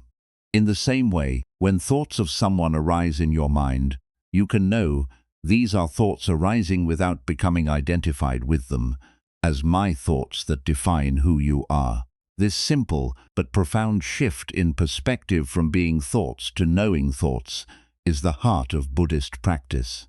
This knowing is not intellectual analysis, but direct recognition, the clear awareness that registers thinking is happening without getting caught in the content of thought. This awareness is always present, even in the midst of the most persistent thinking. It's like the screen on which all mental movies play, always there, regardless of whether the movie is a light-hearted comedy or an intense drama. Recognizing yourself as this awareness, rather than as the content of awareness, is what Buddhism calls taking refuge in Buddha nature, not as a religious belief, but as a direct experience of your true nature beyond all mental constructions. This refuge is always available, regardless of what thoughts or emotions are moving through consciousness. The next time thoughts of this person arise, instead of focusing on the thoughts themselves, notice the awareness that knows these thoughts are happening. Rest in that awareness, allowing thoughts to come and go without following or resisting them. This awareness is your true nature, already free regardless of what appears within it. This resting in awareness is not a technique to make unwanted thoughts disappear, it's a recognition of what's already true. That you are not defined or limited by any thought, emotion, or experience, no matter how persistent or powerful it seems. The person who won't leave your thoughts has no power to confine the boundless awareness that is your true nature. As this recognition deepens through practice, there's a natural relaxation of the struggle with persistent thoughts. They may still arise, but they no longer create the same suffering because you're no longer identified with them or fighting against them. They become simply one more appearance in the vast field of awareness, neither particularly problematic nor particularly significant. This doesn't mean you become indifferent to your human experience or to the relationship that these thoughts represent. It means you hold this experience within a larger context of understanding, one that includes both the personal dimension of feelings and memories and the transpersonal dimension of awareness itself. You can honor the significance of this person in your journey, while simultaneously recognizing that your true nature is not dependent on any relationship or experience. This balanced perspective allows both genuine human feeling and spiritual freedom. This balance is the heart of Buddhist wisdom, not transcending human experience in favor of some disembodied spiritual state, but discovering freedom right in the midst of our ordinary lives, with all their attachments, confusions, and complexities. The person who won't leave your thoughts is not an obstacle to this discovery, but an opportunity to realize what true freedom really is. A Zen master captured this with elegant simplicity. Before enlightenment, chop wood, carry water. After enlightenment, chop wood, carry water. Before awakening, thoughts of this person arise. After awakening, thoughts of this person may still arise. The difference is not in the presence or absence of particular experiences, but in how they're met with identification and resistance, or with clear, compassionate awareness. This clear awareness doesn't eliminate thoughts about the person, but it transforms their meaning and impact. What once felt like a prison of obsession becomes simply one more aspect of the ever-changing flow of consciousness, neither particularly problematic nor particularly significant. The person who once dominated your mental landscape becomes just one of many characters passing through the movie of awareness. And as this perspective deepens through practice, something unexpected often happens. The thoughts that once seemed so persistent and troubling gradually begin to loosen their grip naturally, without any effort to eliminate them, not because you've forced them out of mind, but because you've stopped feeding them with the energy of identification and resistance. A meditation teacher described it this way: what you feed grows, what you resist persists, what you meet with awareness transforms. When you stop feeding persistent thoughts with the energy of either indulgence or resistance, and instead meet them with clear, compassionate awareness, they gradually lose their compulsive quality. They may still arise, but they no longer create the same suffering because you're no longer identified with them or fighting against them. This natural transformation doesn't happen overnight, especially with deeply conditioned thought patterns about significant relationships.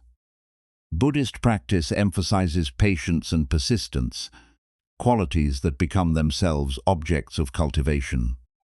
Each time you notice yourself caught in thoughts and gently return to awareness, you're strengthening neural pathways of presence that gradually become more accessible than the old pathways of obsession.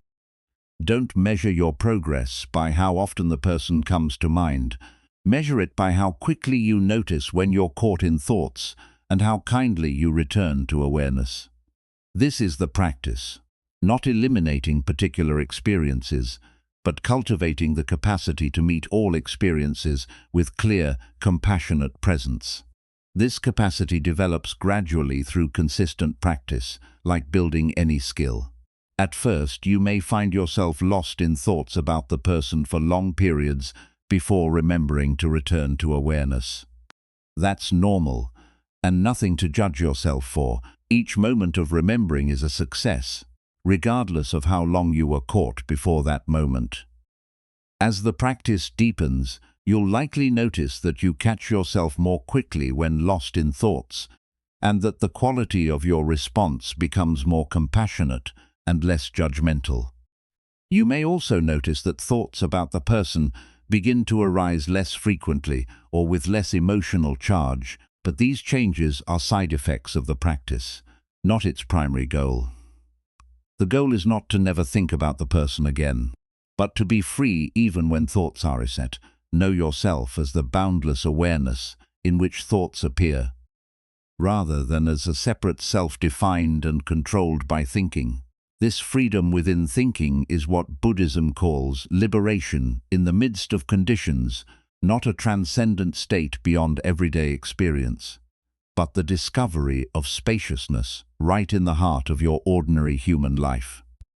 The Great Way is not difficult for those who have no preferences. As long as you're preferring not to think about someone, as long as you're judging these thoughts as problems to be eliminated, you remain caught in the very dynamic that sustains them. When you drop preferences and meet each thought with the same clear awareness, regardless of its content, the great way of freedom naturally reveals itself. This freedom is not something you achieve through struggle or striving. It's your natural state, always available beneath the surface of mental activity.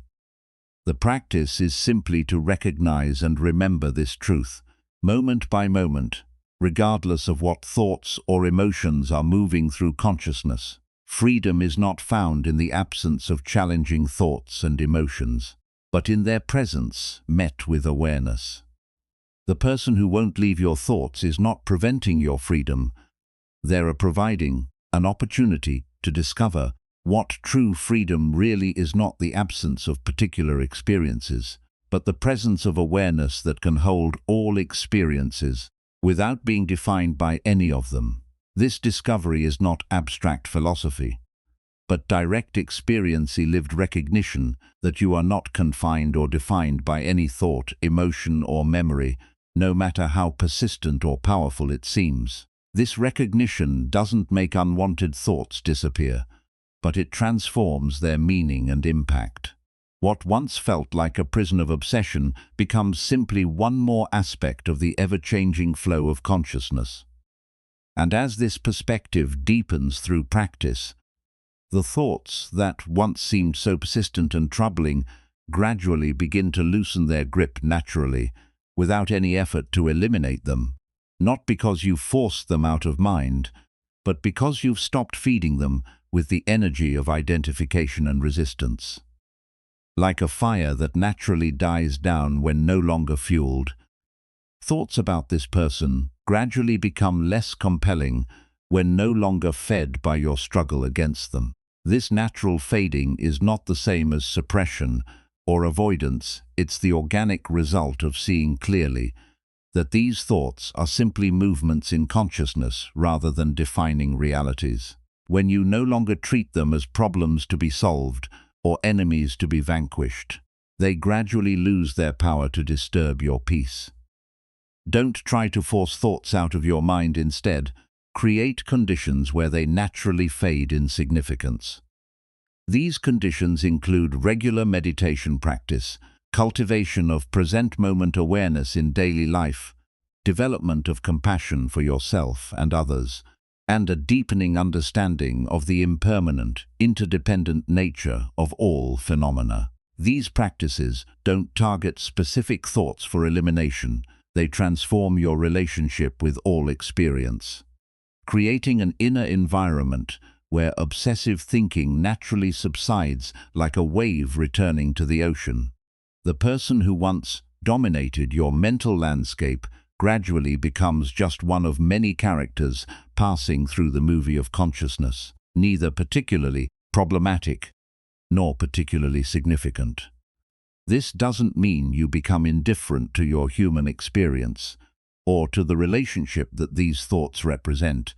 It means you hold this experience within a larger context of understanding, one that includes both the personal dimension of feelings and memories and the transpersonal dimension of awareness itself. You can honor the significance of this person in your journey while simultaneously recognizing that your true nature is not dependent on any relationship or experience. This balanced perspective allows both genuine human feeling and spiritual freedom. This balance is the heart of Buddhist wisdom, not transcending human experience in favor of some disembodied spiritual state, but discovering freedom right in the midst of our ordinary lives, with all their attachments, confusions, and complexities. The person who won't leave your thoughts is not an obstacle to this discovery, but an opportunity to realize what true freedom really is.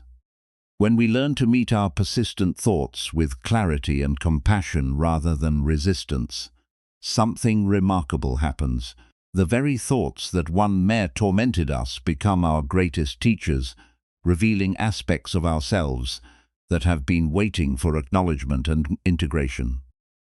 This doesn't mean we cling to these thoughts or indulge in them. It means we recognize their deeper purpose in our journey toward wholeness.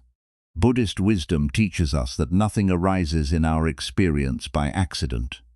Every persistent thought, every emotional pattern, every challenging relationship carries a message for our awakening if we're willing to listen with an open heart. The person who won't leave your mind is there because something within you needs to learn, heal, or awaken through the mirror they provide. This teaching becomes especially powerful when we consider the Buddhist understanding of karma not as punishment or reward, but as the natural unfolding of causes and conditions across time. From this perspective, significant relationships that leave deep imprints on our minds aren't random accidents, but meaningful connections with particular lessons embedded within them. When someone affects you so deeply that they continue to occupy your thoughts long after their physical presence has gone, there's often a karmic dimension to the relationship, not in the sense of cosmic punishment, but in the sense that this connection is serving an important purpose in your spiritual evolution. The thoughts persist because the learning isn't complete. This learning isn't about figuring out intellectual answers about why things happened, as they did. It's about allowing the relationship to catalyze inner growth that might not have happened any other way. Perhaps this person is teaching you about boundaries, or vulnerability, or forgiveness, or self-worth. Perhaps they're revealing patterns of attachment that have shaped your life unconsciously until now. Whatever the lesson, it continues to present itself through persistent thoughts until it's fully integrated. Integration doesn't mean the thoughts disappear completely. It means they no longer create suffering because you've received their deeper message. They become like a story you've read thoroughly, rather than a mystery that keeps you awake at night. You can remember the story without being consumed by it. There's a beautiful teaching story about this. A woman had been haunted by thoughts of a former partner for years after their relationship ended. Despite meditation, therapy, and new relationships, his face would appear in her mind during quiet moments, bringing waves of regret and longing. Finally, during a meditation retreat, she had a profound insight. This person had awakened in her a capacity for deep love that she had never expressed fully, not just toward him, but toward herself and life itself. The relationship had ended, but the awakening it sparked was meant to continue. From that day, thoughts of him still arose, but they no longer brought pain. Instead, they reminded her to express the love that had been awakened within her. The thoughts became not a torment, but a gentle reminder of her capacity for openness. This transformation of meaning is available to all of us, regardless of the specific nature of the relationship or why the person occupies our thoughts. The key is shifting from "why won't these thoughts stop?" to "what are these thoughts showing me that I need to see?" From this perspective, Persistent thoughts become not problems to solve, but invitations to deeper self-knowledge. And here is something remarkable about this approach. When we receive the invitation and learn the lesson, the thoughts often naturally begin to fade or transform, not because we force them out, but because they've completed their purpose. Like a messenger who can depart once the message has been delivered, thoughts about someone naturally subside when they've completed their teaching function. This doesn't happen overnight, especially with deeply significant relationships. The learning and integration unfold according to their own timing, not according to our preferences or schedules. Buddhist practice emphasizes patience with this process, not a passive waiting, but an active presence with what is unfolding within us moment by moment. Don't rush the river. The healing and integration that wants to happen through these persistent thoughts has its own organic timing. Your role is not to force the process, but to create conditions where it can unfold naturally, conditions of awareness, compassion, and honest self-reflection. These conditions include regular meditation practice, which creates space around thoughts, rather than getting caught in their storylines. They include mindful awareness in daily life, which helps you notice when you're identified with thoughts, rather than observing them with clarity. They include compassion for yourself and the other person, which softens the grip of judgment and blame. And they include wise reflection on the impermanent, interconnected nature of all experiences, which helps you hold even difficult thoughts more lightly. As you create these conditions consistently, something begins to shift in your relationship with persistent thoughts. What once felt like an invasion becomes an invitation. What once seemed like an obstacle becomes an opportunity. The very thoughts that tormented you become doorways to freedom when met with awareness rather than resistance. This freedom isn't dependent on the absence of particular thoughts. It's the recognition that you are not defined or limited by any thought, emotion, or memory, no matter how persistent or powerful it seems. Your true nature is the boundless awareness in which all experiences arise and pass, not the temporary contents of consciousness. There's another profound dimension to why someone won't leave your thoughts, one that reaches beyond personal psychology into what Buddhism calls the interconnected nature of all beings. From this perspective, our mental connections with others aren't just psychological phenomena, but expressions of a deeper reality where consciousness itself is fundamentally interconnected. The boundaries we perceive between my mind and your mind are more permeable than our conventional understanding suggests. When someone occupies your thoughts with unusual persistence, sometimes what you're experiencing is a form of consciousness connection that transcends ordinary understanding. Your thoughts of them might be mirroring their thoughts of you. Or perhaps there's an energetic resonance between you that continues beyond physical proximity. These connections aren't mystical or supernatural. They're expressions of the fundamental interconnectedness that quantum physics and contemplative traditions both recognize at the heart of reality. This interconnected view doesn't mean you should interpret persistent thoughts as evidence of destiny or cosmic significance. Rather, it invites us to hold our experience in a larger context that includes dimensions of connection we don't fully understand. Perhaps the person in your thoughts is there partly because there's a resonance between your consciousness and theirs that serves some purpose in both your journeys. Ancient Buddhist texts speak of what's called mind-to-mind transmission, the recognition that consciousness can connect directly with consciousness beyond the ordinary boundaries of separate identities. While modern interpretations vary, this tradition points toward an understanding that our mental lives aren't as private and separate as we typically assume. The boundaries between minds are more like permeable membranes than solid walls. This perspective doesn't diminish your responsibility for working skillfully with your own mind, but it does suggest that persistent thoughts about someone might sometimes be picking up on a genuine connection that exists at levels beyond ordinary awareness. Instead of treating these thoughts merely as problems within your individual psychology, you might consider them as signals from the interconnected field of consciousness that includes both you and the other person.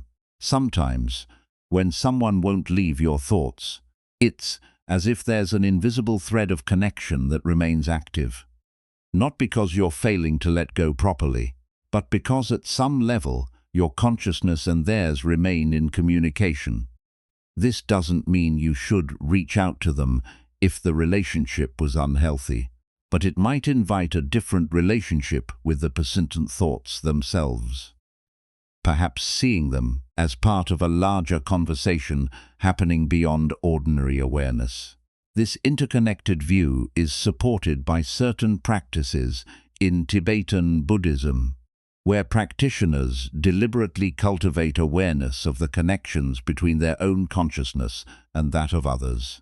These practices aren't about psychic phenomena or supernatural abilities. They're about recognizing the fundamental nature of consciousness itself as boundless and interconnected, rather than isolated and confined to individual brains.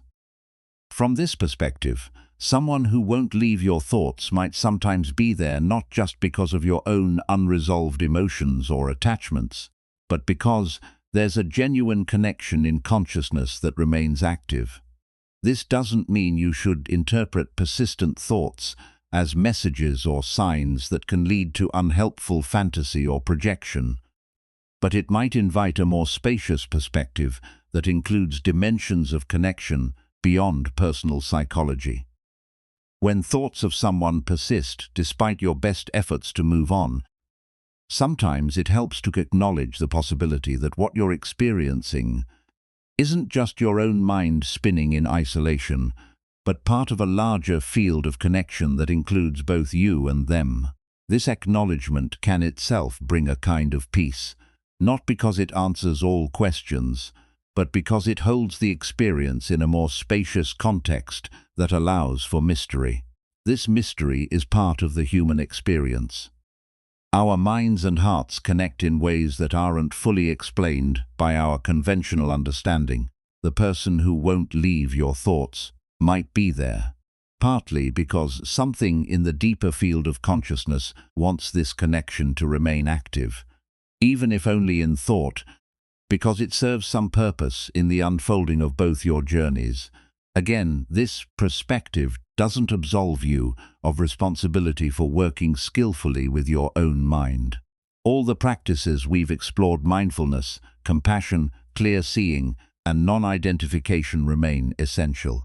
But it does invite a relationship with persistent thoughts that includes dimensions beyond personal psychology, beyond the narrative of "I need to get over this person," or "there must be something wrong with me because I can't stop thinking about them." Perhaps what's happening is exactly what needs to happen in the larger unfolding of consciousness itself. Perhaps these persistent thoughts are not evidence of failure or dysfunction, but expressions of connections that serve purposes our ordinary minds can't fully comprehend. This doesn't mean romanticizing painful fixations or excusing unhealthy attachments. It means holding our experience in a context spacious enough to include dimensions beyond our conventional understanding. When we sit in deep meditation and really examine the nature of our thoughts, we begin to recognize that they don't belong to us in the way we typically imagine. Thoughts arise in consciousness the way waves arise in the ocean. They are movements of a larger field, not possessions of a separate self. The person who won't leave your thoughts is there as a movement in this larger field of consciousness, and this movement serves purposes that may extend beyond your personal story. This larger field perspective helps explain why some connections persist with unusual strength despite time, distance, and even our sincere efforts to move on.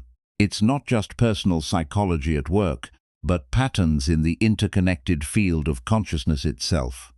patterns that might include both you and the other person in ways neither of you consciously recognize in some Buddhist traditions, particularly Vajrayana Buddhism.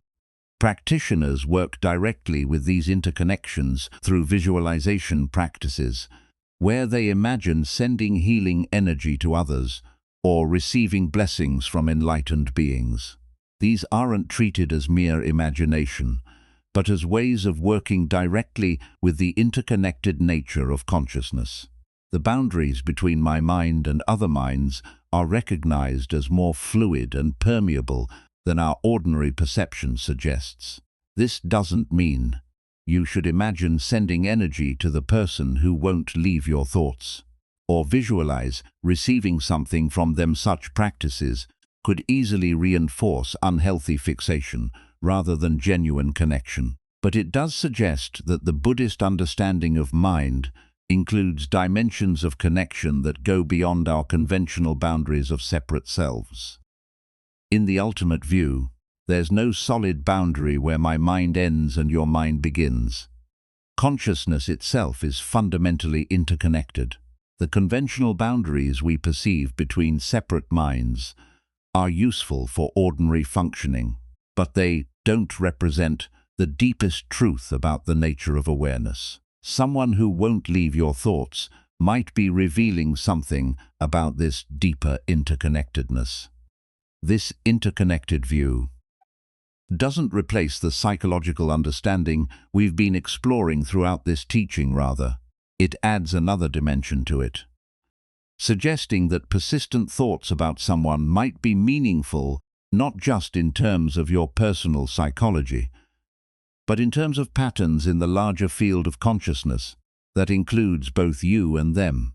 From this perspective, sending goodwill or meta-loving kindness to the person who won't leave your thoughts isn't just a technique for changing your own emotional state. It's a recognition of the genuine connection that exists between your consciousness and theirs, regardless of physical separation or the status of your external relationship.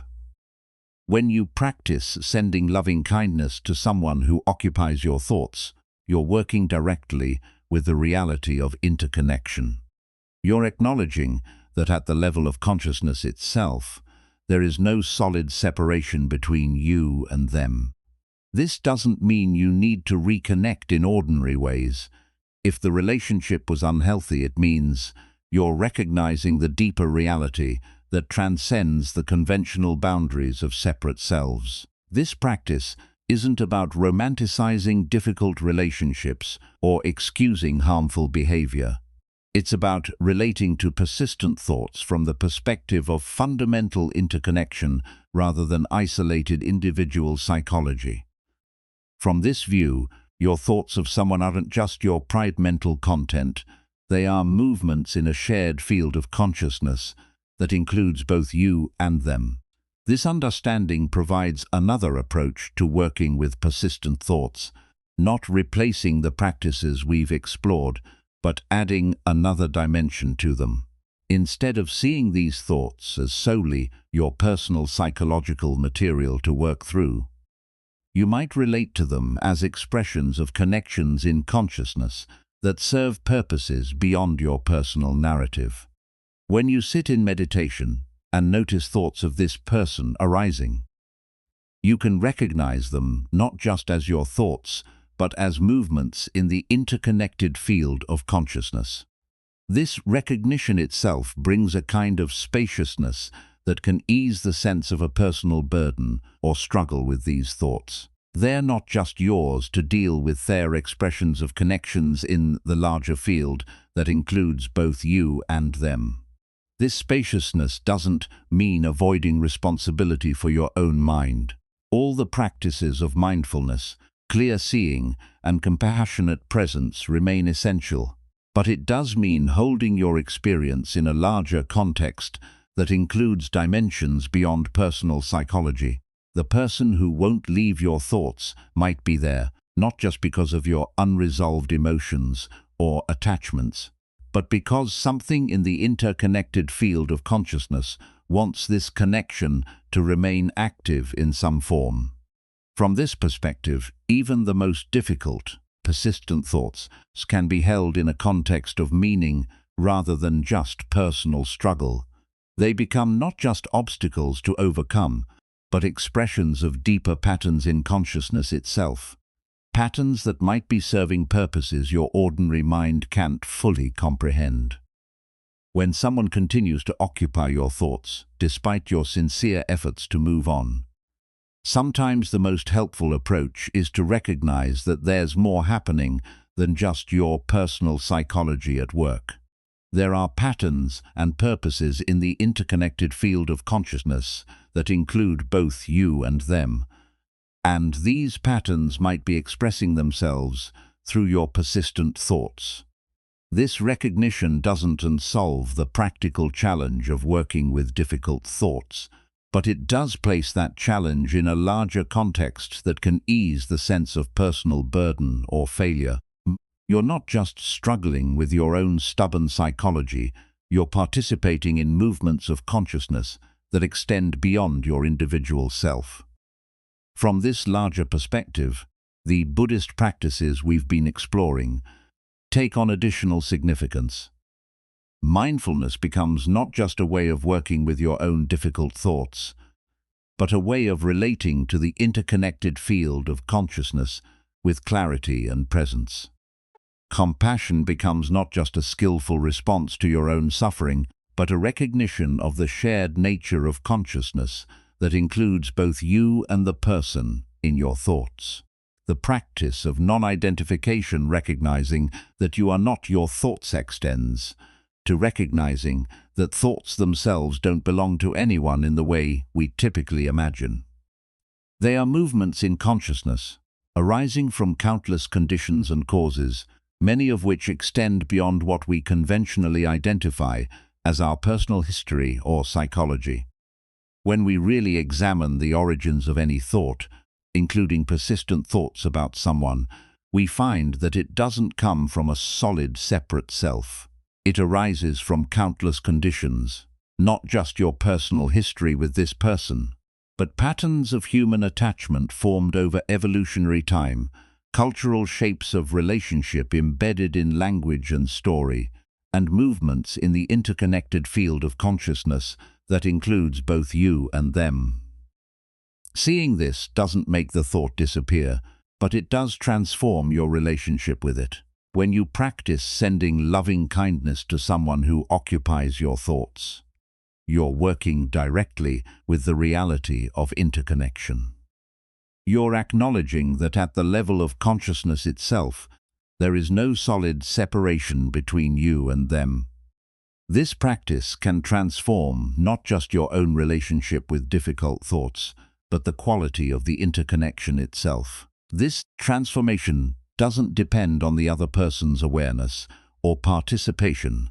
It happens at the level of consciousness itself, which isn't constrained by the boundaries we perceive between separate minds. Your practice of sending goodwill affects the quality of the interconnection, regardless of whether they're consciously aware of it. This understanding provides another approach to the question of why someone won't leave your thoughts. Perhaps they remain present in your awareness, partly because the interconnection between your consciousness and theirs is still active and serving some purpose in the larger field. This doesn't mean you're meant to be together in a romantic sense, or that you should re-establish contact if the relationship was unhealthy. It means there's meaning in the continued mental connection that transcends your personal narrative about the relationship. Sometimes the person who won't leave your thoughts is because there's still something unfolding between your consciousness and theirs at levels beyond ordinary awareness, not because you're failing to let go properly, but because at the level of consciousness itself, there's a conversation or exchange still happening. This understanding doesn't solve the practical challenge of working with difficult thoughts, but it does place that challenge in a context of meaning rather than just personal struggle. This context of meaning includes recognizing that persistent thoughts might sometimes be expressions of healing or integration happening in the interconnected field of consciousness that includes both you and the other person. Perhaps your persistent thoughts are part of a process that serves purposes beyond your personal healing or growth, purposes that include patterns of learning or understanding unfolding in consciousness itself. From this perspective, the Buddhist practices we've been exploring become ways of participating consciously in this larger unfolding. Mindfulness becomes a way of bringing clear awareness to the interconnected nature of consciousness. Compassion becomes a recognition of the shared field that includes both you and the person in your thoughts. Non-identification becomes an understanding that thoughts themselves don't belong to anyone in the way we typically imagine. These practices don't replace the psychological work of understanding your own patterns of attachment, projection, or unresolved emotion, but they do place that work in a larger context that includes dimensions beyond personal psychology. The person who won't leave your thoughts might be there not just because of your unresolved issues, but because there's meaning in the continued connection at the level of consciousness itself. This understanding doesn't make persistent thoughts disappear, but it does transform their meaning and impact. They become not just personal problems to solve or overcome, but expressions of connections in the interconnected field of consciousness. Connections that might be serving purposes your ordinary mind can't fully comprehend. When someone won't leave your thoughts, despite your sincere efforts to move on, sometimes the most helpful approach is to recognize that there's more happening than just your personal psychology at work. There are patterns and purposes in the interconnected field of consciousness that include both you and them, and these patterns might be expressing themselves through your persistent thoughts. This recognition brings a kind of spaciousness to the experience of persistent thinking, not because it answers all questions or solves all difficulties, but because it holds the experience in a larger context that allows for mystery and meaning beyond personal psychology. The person who won't leave your thoughts might be there, partly because there's something still unfolding in the interconnected field of consciousness that includes both you and them. From this spacious perspective, even the most difficult, persistent thoughts can be held with a sense of meaning rather than just personal struggle. They become not just obstacles to overcome, but expressions of deeper currents in consciousness itself. Currents that might be flowing in directions your ordinary mind can't fully comprehend, but that serve the unfolding of understanding or healing in ways that include both you and the person in your thoughts. This doesn't mean you should interpret persistent thoughts as messages or signs about your ordinary relationship with this person's. Interpretations often lead to unhelpful fantasy or projection rather than genuine understanding. But it does suggest that these thoughts might sometimes have meaning beyond your personal psychology, meaning that relates to the interconnected nature of consciousness itself. In the Buddhist understanding, consciousness is fundamentally interconnected. The boundaries we perceive between my mind and your mind are useful for ordinary functioning, but they don't represent the deepest truth about the nature of awareness. Someone who won't leave your thoughts might be revealing something about this deeper interconnectedness, not in a romantic or mystical sense, but in the sense that consciousness itself moves in patterns that transcend our conventional boundaries of separate selves. This understanding provides another dimension to the Buddhist practices we've been exploring. Mindfulness becomes not just attention to your own experience, but awareness of movements in the interconnected field of consciousness. Compassion becomes a recognition of the shared nature of being that includes both you and the person in your thoughts. Non-identification extends to recognizing that thoughts themselves don't belong to anyone in the way we typically imagine. These practices don't replace the psychological work of understanding your own patterns, but they do place that work in a larger context. The person who won't leave your thoughts might be there, not just because of your unresolved issues, but because there's something still unfolding in the interconnected field of consciousness that includes both you and them. This unfolding doesn't necessarily require any action or change in your ordinary relationship with this person. It's happening at the level of consciousness itself, which isn't constrained by the boundaries of space, time, or separate identities in the way our conventional understanding suggests. Your practice of mindfulness, compassion, and clear seeing contributes to this unfolding, regardless of whether you ever interact with them again in ordinary ways. When you work skillfully with persistent thoughts about someone, through practices of mindfulness and compassion, you're not just changing your own psychology, you're participating in movements of healing or understanding in the interconnected field of consciousness that includes both you and them. This participation doesn't depend on their awareness or involvement. It happens at the level of consciousness itself, which transcends our conventional boundaries of separate selves. This understanding brings a kind of dignity and meaning to the challenge of persistent thoughts. They're not just personal problems to overcome or evidence of psychological dysfunction. They're expressions of connections in consciousness that might be serving purposes beyond your personal narrative, purposes that relate to patterns of healing or understanding unfolding in ways that include both you and the person in your thoughts.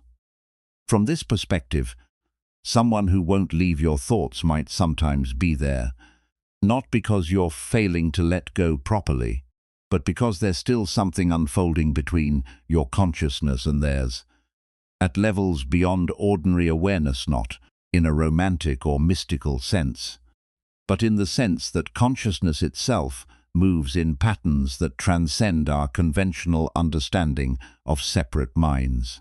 This understanding doesn't replace the practices we've explored. It adds another dimension to them. When you bring mindful awareness to persistent thoughts, you're not just working with your own psychology, but participating consciously in the interconnected field of consciousness.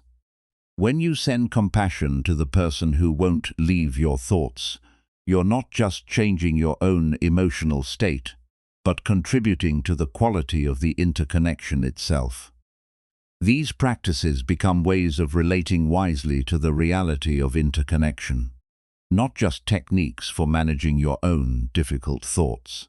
They acknowledge that, at the level of consciousness itself, there is no solid separation between you and the person in your thoughts. This doesn't mean you need to reconnect in ordinary ways. If the relationship was unhealthy, it means you're recognizing a deeper truth about the nature of mind itself. In the ultimate view, consciousness itself is not divided into separate minds, mine and yours.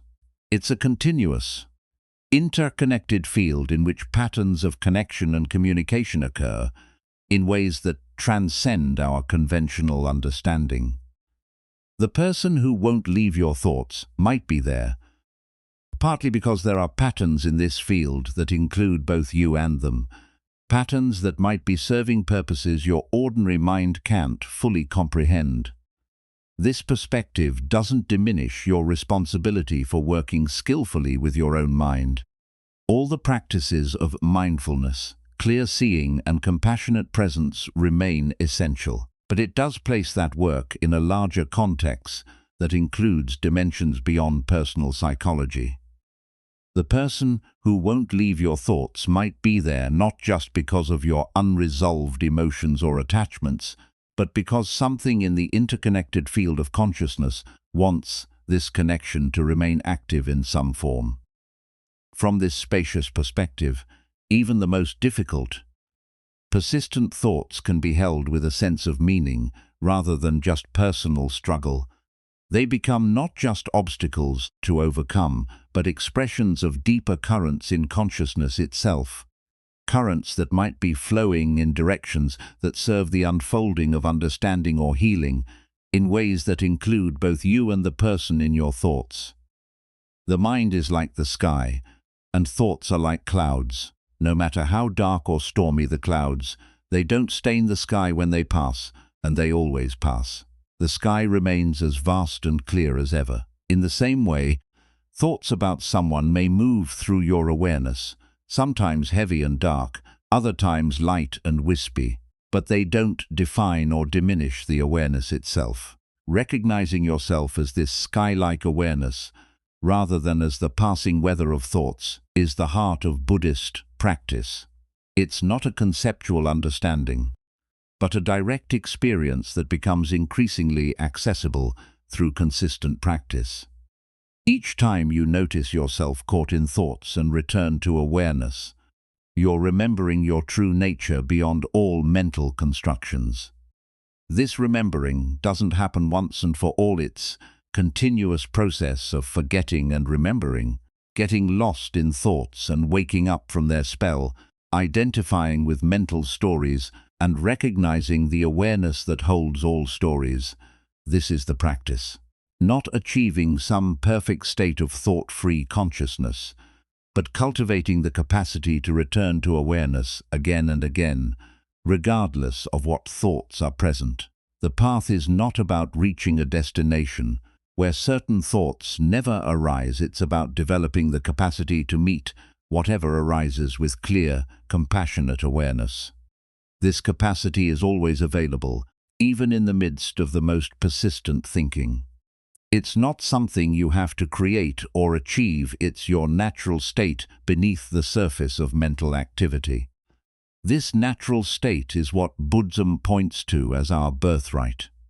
Not something to be achieved through struggle or striving, but something to be recognized and remembered in the midst of our ordinary human lives, with all their attachments, confusions, and complexities. The person who won't leave your thoughts is not preventing you from claiming this birthright. They're providing an opportunity to discover it more fully. Instead of trying to get rid of the pain of obsessive thinking, you intentionally breathe it in, not just your own pain, but the pain of everyone who has ever suffered from similar thoughts. And as you breathe out, you imagine sending relief and space to all beings caught in obsessive thinking. This practice transforms isolation into connection. The pain of persistent thoughts about someone is not just your private burden, it's part of the universal human experience of attachment and loss. By connecting your personal suffering to this wider dimension, the thoughts lose some of their personal sting and become a gateway to compassion. This compassion extends not only to others, but to yourself as well. The tendency to judge yourself for having persistent thoughts, to see them as signs of weakness or lack of spiritual progress, is itself a form of suffering that can be met with kindness. Be at least as kind to yourself as you would be to a dear friend struggling with the same difficulty. Would you criticize them for not being over it yet? Would you tell them they should be able to control their thoughts better? Or would you offer understanding and support for the very real challenge they are facing? This self-compassion is not self-indulgence or complacency. It's a wise recognition that harsh judgment doesn't help us grow or heal. It only adds another layer of suffering to what's already difficult. By meeting yourself with kindness when thoughts of someone persist, you create conditions where natural healing and integration can occur. And as this healing unfolds, something unexpected often happens. The thoughts that once seemed so troubling gradually begin to transform. They may continue to arise, but they no longer carry the same emotional charge or create the same suffering. Like a wound that no longer hurts when touched, thoughts of this person become simply one more aspect of your experience, rather than a source of ongoing pain. This transformation doesn't mean you forget the relationship or its impact on you. It means you hold it in a larger context of understanding, one that includes both the personal dimension of your specific history with this person and the universal dimension of human connection, attachment, and loss. From this broader perspective, persistent thoughts become not just personal torments, but part of the shared human journey toward wholeness. When someone won't leave your thoughts, you're being invited into a larger story than just your personal history with them. You're being asked to understand something essential about the nature of human connection, about how we affect each other in ways that transcend time and space, about how love and loss shape us into who we're becoming. If you can receive this invitation with an open heart, the relationship that once seemed only painful becomes a doorway to profound understanding. This understanding doesn't come through intellectual analysis alone. It arises from direct experience, from meeting persistent thoughts with awareness rather than resistance, from feeling their impact in your body, from witnessing their changing nature over time. As you practice this direct meeting with what is, insights naturally emerge that no amount of thinking could produce. These insights often reveal the deeper purpose of the relationship in your life journey, not as random suffering, but as meaningful catalysts for growth and awakening. Perhaps this person helped you recognize patterns of attachment that have shaped your life unconsciously until now. Perhaps they awakened parts of yourself that had been dormant or denied. Perhaps they showed you where your boundaries needed strengthening or where your heart needed opening. Whatever the specific learning, recognizing this deeper purpose doesn't mean you should be grateful for painful experiences or excuse harmful behavior. It means you can find meaning in even difficult relationships, rather than seeing them solely as misfortunes to recover from. This meaning-making is part of how humans transform suffering into wisdom. When someone continues to occupy your thoughts long after they're gone from your life, there's often wisdom trying to emerge through the relationship, not wisdom about them specifically, but wisdom about yourself, about your patterns, your needs, your capacity for growth and healing. If you can receive this wisdom, the persistent thoughts gradually transform from tormentors into teachers. This transformation of tormentors into teachers is at the heart of Buddhist practice. It's the recognition that our most difficult experiences, including persistent thoughts about someone, are not obstacles to our well-being, but opportunities to discover a freedom that doesn't depend on external circumstances. This freedom within difficulty is what Buddhism calls liberation in the midst of conditions, not a transcendent state beyond everyday experience, but the discovery of spaciousness right in the heart of our ordinary human lives, with all their attachments, confusions, and complexities. The person who won't leave your thoughts is not preventing this discovery, they're providing an opportunity to realize it more fully. When you can sit quietly with thoughts of someone who once caused you great pain, without getting lost in the storyline about what happened or should have happened, without pushing the thoughts away or holding on to them, simply meeting them with clear, compassionate awareness in that moment, you're discovering a freedom that was always available, but perhaps never so clearly recognized until it was tested by difficulty. This testing through difficulty is not punishment, it's how the heart grows in wisdom and compassion. Just as physical muscles develop through resistance training, our capacity for awareness develops through meeting resistance in the form of challenging experiences and persistent thoughts. The person who won't leave your mind is providing a form of spiritual resistance training, strengthening your capacity to remain present and compassionate even when it's difficult. And as this capacity strengthens through practice, something begins to shift in your relationship with persistent thoughts. What once felt overwhelming becomes manageable. What once seemed like a prison of obsession becomes simply one aspect of the ever-changing flow of consciousness. The person who once dominated your mental landscape becomes just one of many experiences moving through the vast field of awareness. This shift doesn't happen through force of will or clever psychological strategies. It happens through consistent practice of the fundamental Buddhist teachings we've explored: impermanence, emptiness, compassion, mindfulness, and the middle way between indulgence and suppression. Each time you apply these teachings to persistent thoughts about someone, you're not just working with those specific thoughts, you're transforming your relationship with all experience. And this transformation is the heart of the path. Not the elimination of particular thoughts or emotions, but the capacity to meet all experiences with clear, compassionate awareness. This capacity is your birthright, always available beneath the surface of mental activity. The practice is simply to recognize and remember this truth, moment by moment, regardless of what thoughts are moving through consciousness. The goal is not to never think about this person again. The goal is to be free. Even when thoughts aren't, know yourself as the boundless awareness in which thoughts appear, rather than as a separate self defined and controlled by thinking. This freedom within thinking is what Buddhism points to as our natural state, available in every moment if we know how to recognize it. Recognizing this natural state becomes increasingly accessible through practice, like developing any skill. At first, you may find yourself lost in thoughts about the person for long periods before remembering to return to awareness. That's normal, and nothing to judge yourself for. Each moment of remembering is a success, regardless of how long you were caught before that moment.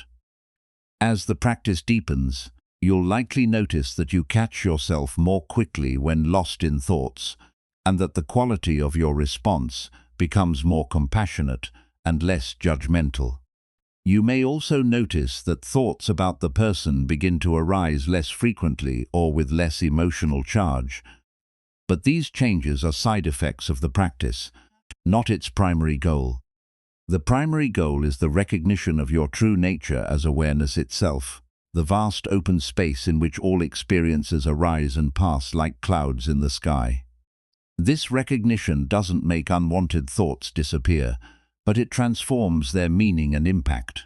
What once felt like defining realities becomes simply appearances in consciousness, no more solid or significant than any other passing phenomenon.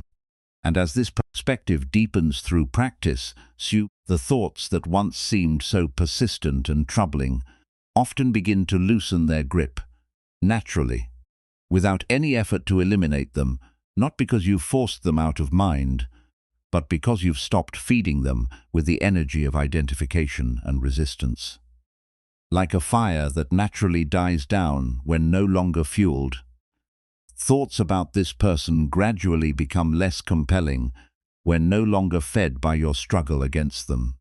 This natural fading is not the same as suppression or avoidance. It's the organic result of seeing clearly that these thoughts are simply movements in consciousness rather than defining realities.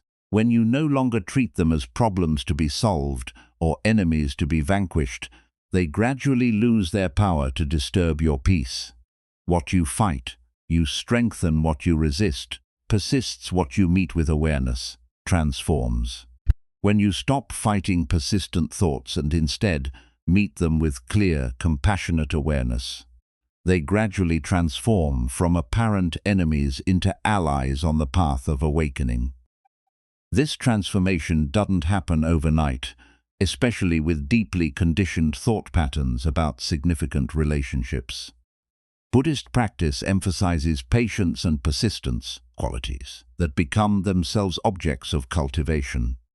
Each time you notice yourself caught in thoughts and gently return to awareness, you're strengthening neural pathways of presence that gradually become more accessible than the old pathways of obsession. Think of it like creating a new trail through a dense forest. At first, the old path of obsessive thinking is wide and well-worn, easy to fall into without realizing it. The new path of aware presence is barely visible, requiring conscious effort to follow, but with consistent practice, each time you choose the new path, it becomes a little clearer, a little more established. Eventually, it may become the default route. the way your mind naturally moves when thoughts of this person arise.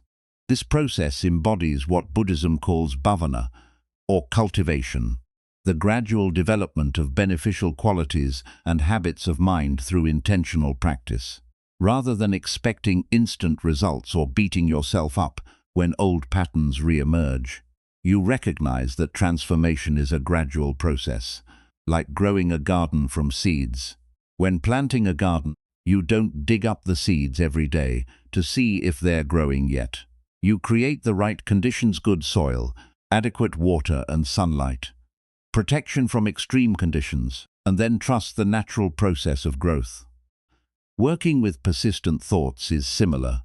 You create conditions of awareness, compassion and wise understanding, and then trust the natural healing process to unfold in its own time.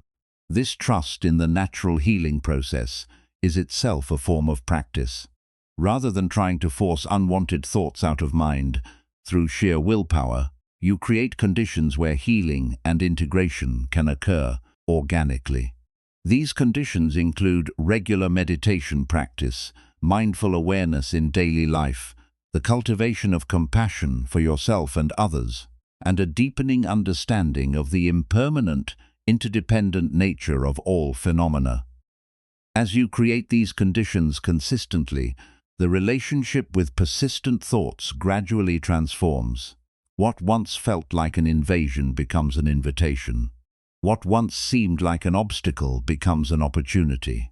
The very thoughts that tormented you become doorways to freedom when met with awareness rather than resistance. And this freedom is what Buddhist practice point to as our birthright.